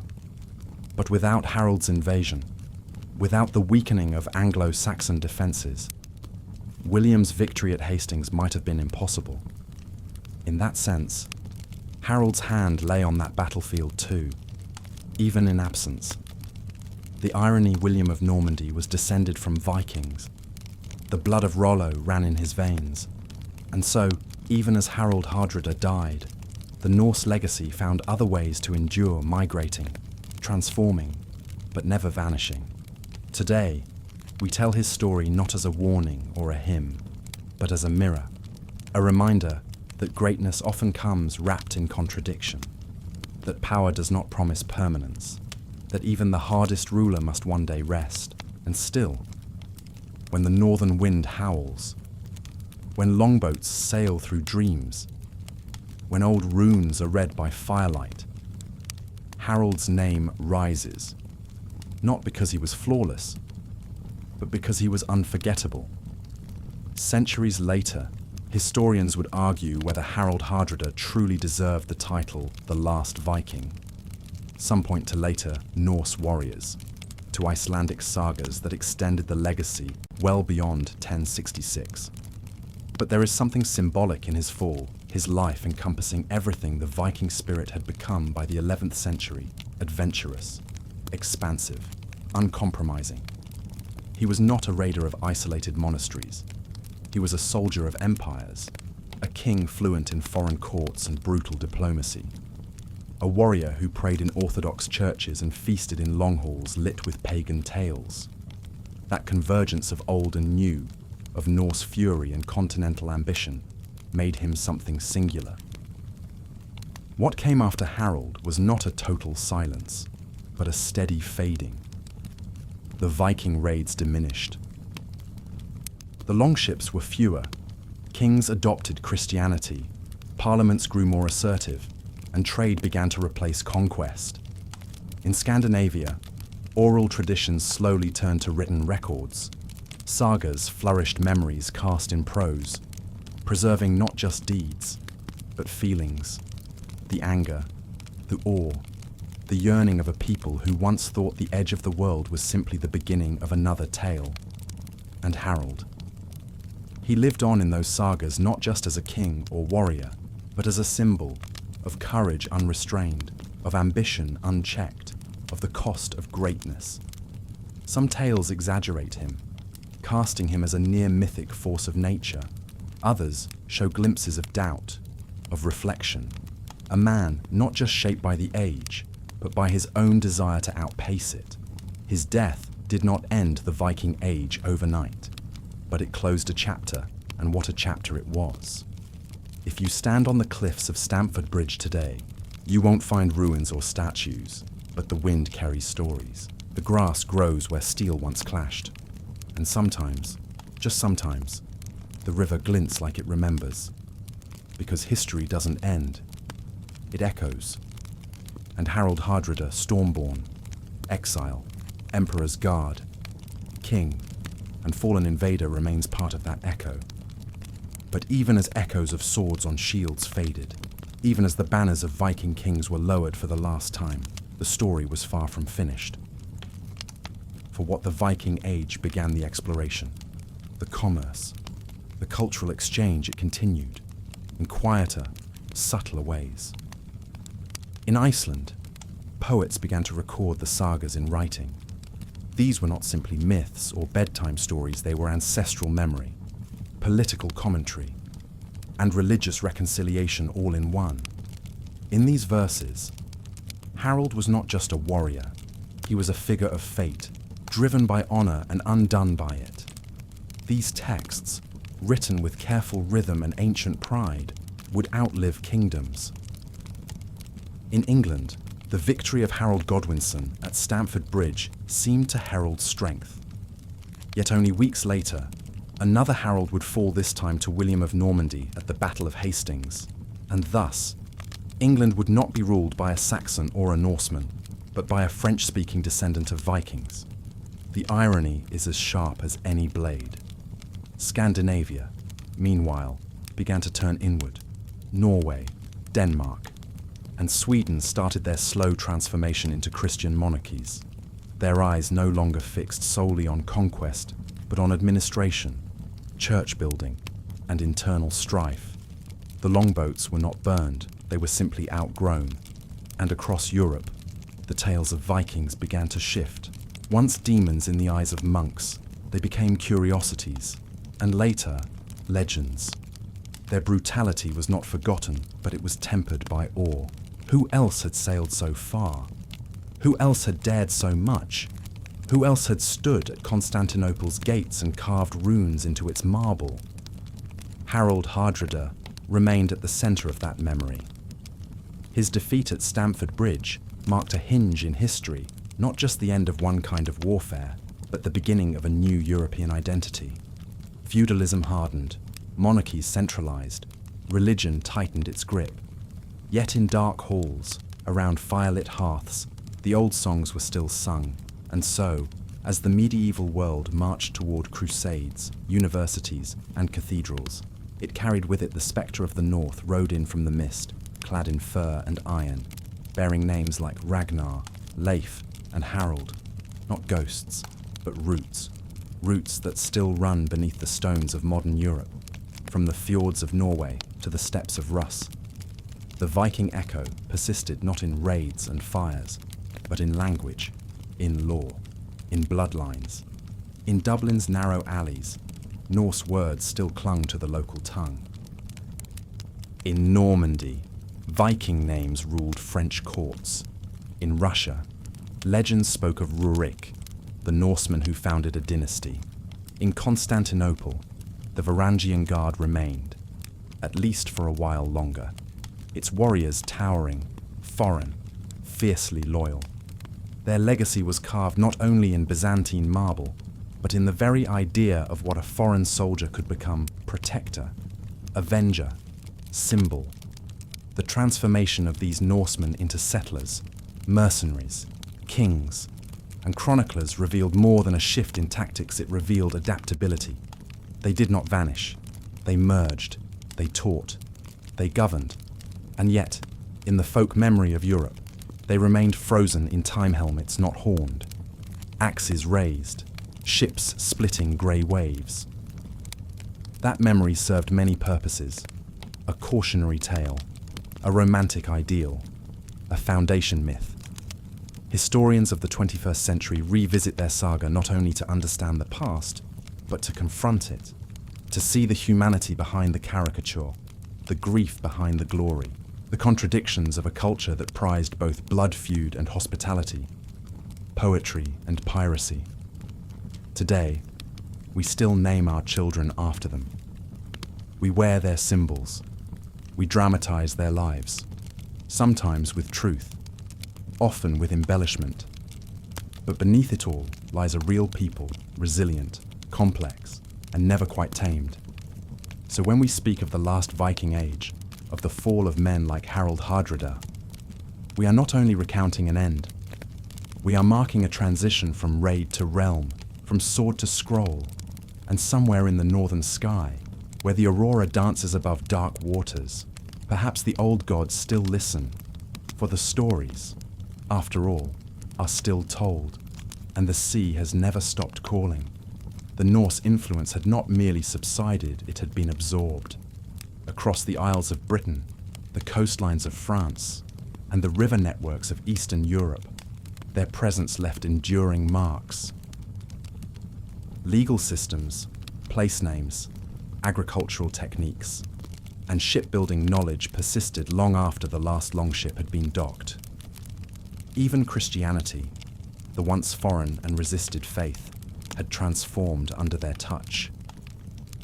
In Iceland, bishops were elected through complex local negotiations, and sagas chronicled saints with the same reverence as warriors. The fusion of pagan legacy with Christian doctrine birthed a cultural duality that made Scandinavian societies uniquely introspective in the medieval world. The 12th and 13th centuries saw a subtle re-emergence not in raids, but in diplomacy. Scandinavian kings sat at European courts, arranged marriages with Plantagenets, and debated theology with papal envoys. They weren't outsiders now, they were players. Still, storms brewed on the horizon. As the Middle Ages deepened, centralized power grew. Monarchs built bureaucracies. Empires demanded uniformity. The wild autonomy that once allowed Vikings to thrive now marked them as threats or curiosities. Chroniclers in England, France, and Rome rewrote the Viking past. Some painted them as savage pagans, others as noble barbarians, depending on the message they wished to send. Memory became weaponized. The Norse became metaphor. But in the north, the sagas endured, passed by firelight, copied onto calfskin, whispered from grandfather to grandchild.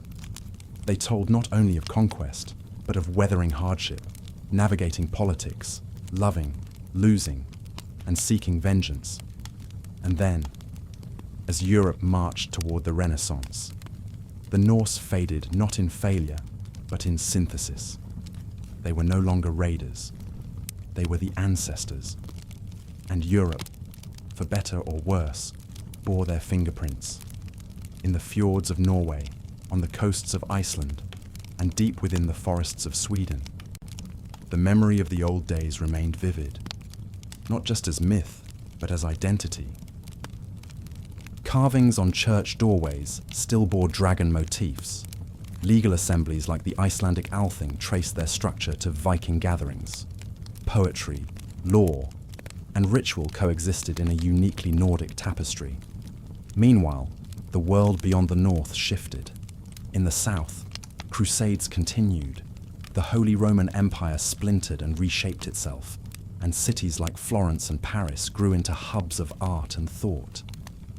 Yet the north remained resolute in its character, practical, seafaring, proud.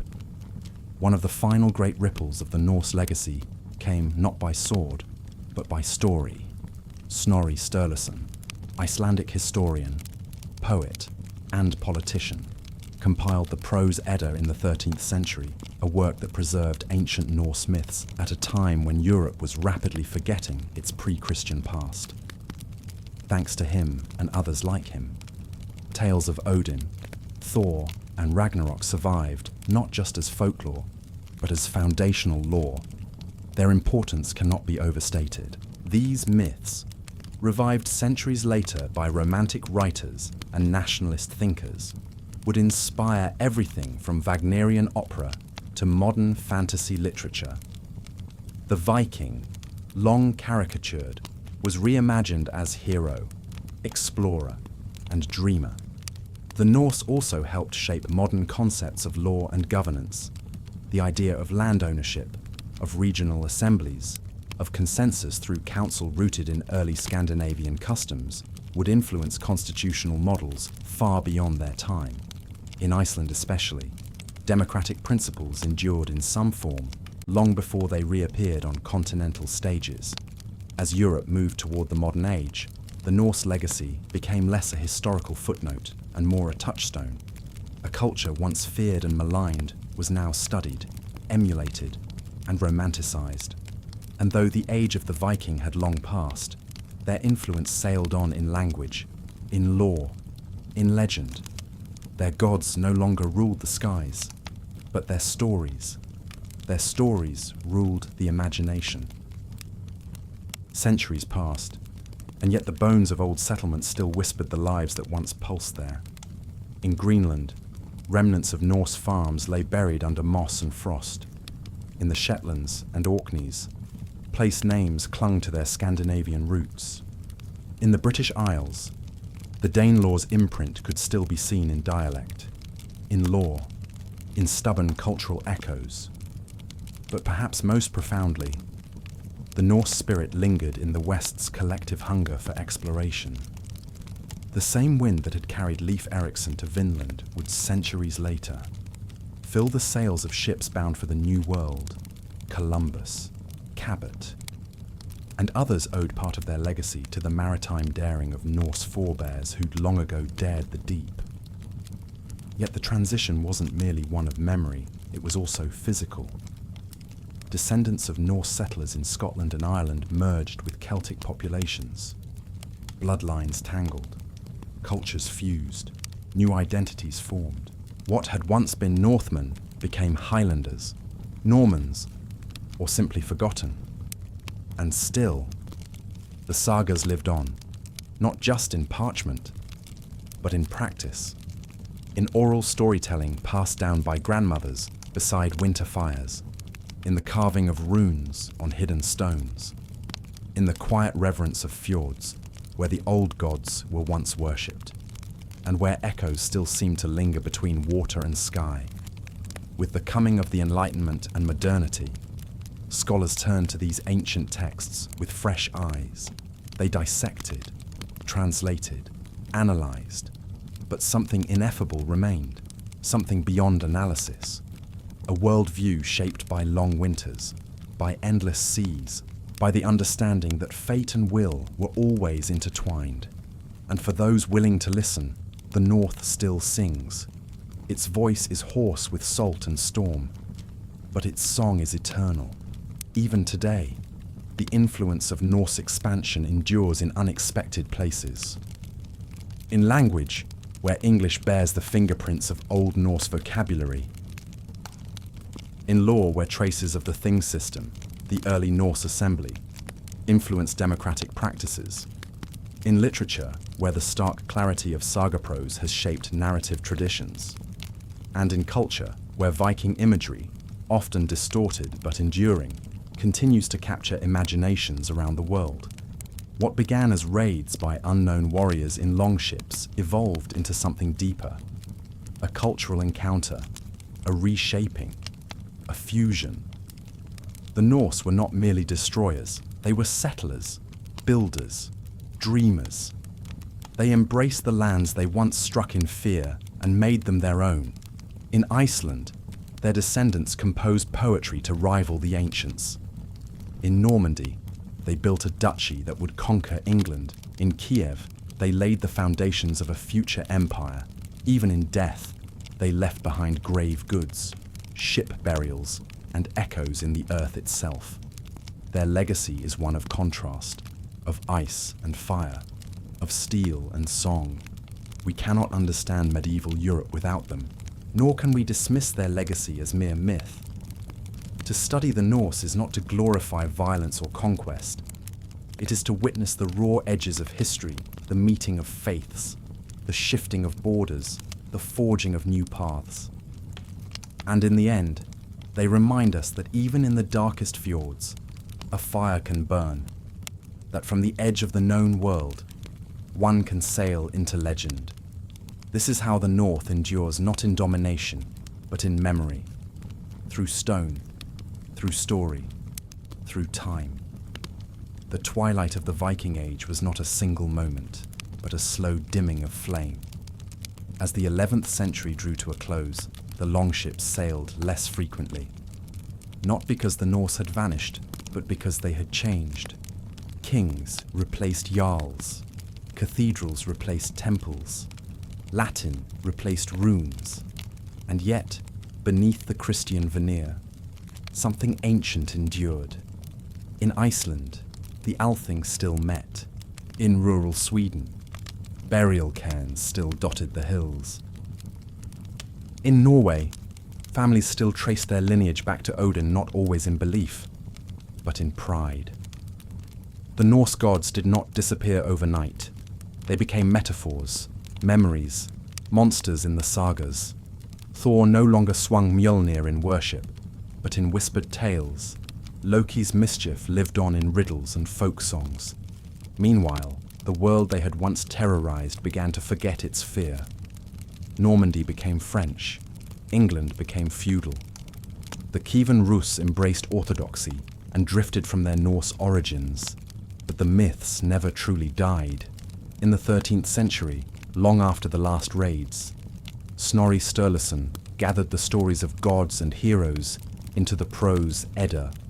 It was not a revival, it was a preservation, one final act of memory before the old world faded completely. And in that act, he ensured the Norse voice would echo forever, from Tolkien's elves to Marvel's Thor, from Wagnerian opera to fantasy novels. The Norse spirit haunts the modern imagination, not as it was, but as it might have been, romanticized, exaggerated, reinterpreted. but still there, still sailing. Yet beyond myths and memory, the most enduring legacy of the Norse was not their swords, but their stories, their sagas, carved in prose and poetry, painted a world of complexity, not just of heroes, but of flawed men, conflicted loyalties, doomed loves, and divine indifference. These were not mere campfire tales. They were chronicles of a culture grasping for meaning in a world ruled as much by fate as by force. In Greenland, the last Norse settlers eventually faded, either swallowed by hardship, absorbed into indigenous cultures, or lost to the cold. But their settlements left ruins and riddles, silent stone testimonies to ambition and endurance. In Iceland, the flame flickered longer, fueled by literacy, autonomy, and distance. There, the sagas found parchment, and the old beliefs found shelter in storytelling. By the time Christian Europe surged toward the Crusades, and kings carved empires with pen and papal blessing, the Norse had become less the scourge of Christendom and more its reluctant citizen. They built churches, paid tithes, and raised sons to be bishops, not berserkers. Yet in their bone, the sea still whispered, and in their dreams, the longship never truly docked.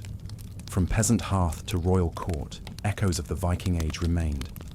They lived in lullabies, in place names, in customs so old their origins were forgotten. The memory of a people who once defied empires, who sailed beyond maps, who worshipped thunder and feared nothing lingered like salt in the wind. The Norse had not disappeared. They had evolved, transformed not by defeat, but by time. And perhaps that is the most Viking end of all, to leave a mark not in ruins, but in memory. The Norse legacy, however, was not only literary. Their innovations in shipbuilding revolutionized naval travel. The clinker-built longship, fast and flexible, reshaped warfare and commerce across Europe. Their navigation techniques relying on sunstones, sea swells, birds, and currents anticipated later maritime empires. Without the Norse, the age of exploration might have sailed much later. In governance, too, traces endured. The Alþingi in Iceland, founded in 930 AD, stands as one of the oldest parliaments in continuous existence. Its existence offered a blueprint crude but radical for a participatory legal tradition. Elsewhere, Norse influence crept into legal codes, settlement charters, and the very idea that land could belong not just to kings, but to those who tilled it. Linguistically, their footprint stamped Northern Europe. English absorbed Old Norse words: sky, egg, knife, window, take. They the very language of daily life. Norse syntax influenced grammar, especially in the Danelaw, and in dialects from Yorkshire to Orkney, their accent still lingers, centuries thick. But it was not just what the Norse gave, it was what they changed. Europe, once a patchwork of post-Roman kingdoms, became something harder, keener. Cities built walls. Monasteries hoarded not just relics, but gold. Lords drilled men not just for defense, but for raids of their own. The Carolingians became conquerors. The British forged kingdoms from survival. Even the church adapted its missionary zeal, sharpened not in charity, but necessity. And what of the Norse soul in sagas? The world is rarely fair. Gods lie. Heroes fail. Fate wins. It's a view of life that admits beauty but accepts brutality. This view, translated through centuries of Christianization, still filtered into European art, law, even philosophy. In a strange way, the Norse taught Europe how to mourn and endure. Their age ended not with a bang, but a baptism. Yet in modern times, we dig them up again, with archaeology, with film, with fiction. We reforge them into warriors and wanderers, rebels and romantics. We make them avatars of freedom and ferocity. But the truth always was richer.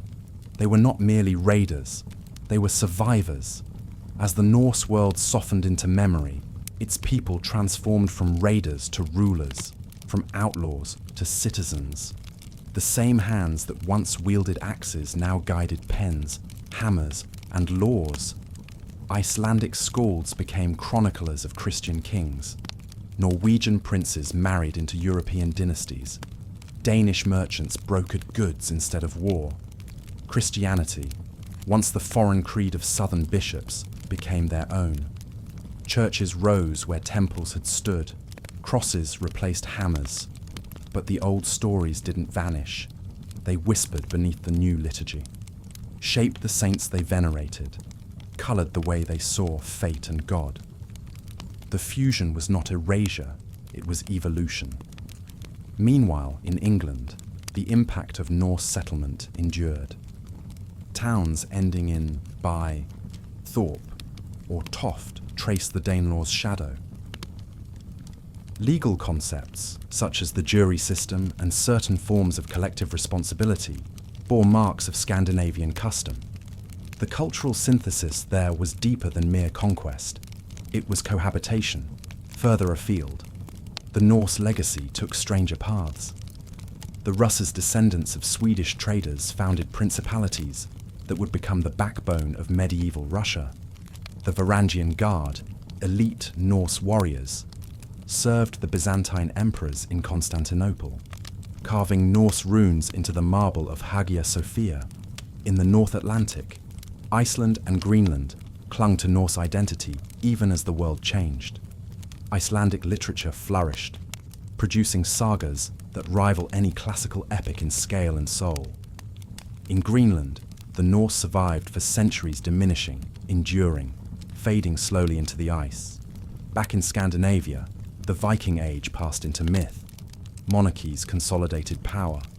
Law codes were written, towns planned, armies standardized. Norway, Sweden, and Denmark began to resemble modern states, their chaos tempered by bureaucracy and diplomacy.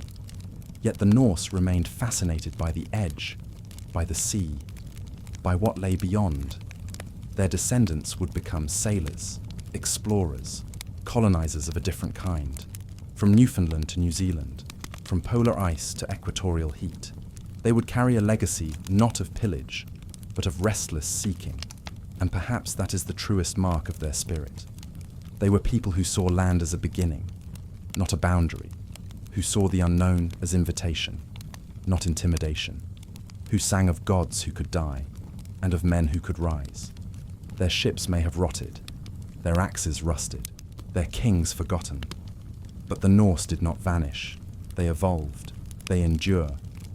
And so, the Norse Age closed not with collapse, but with transformation.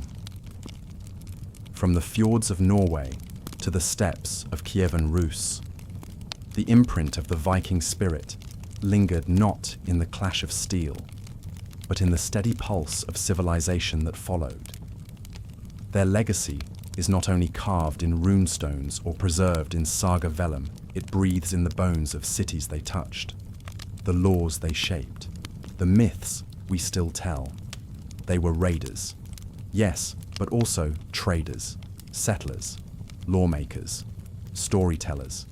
They shaped a medieval world that, in turn, reshaped them. They brought with them more than fire.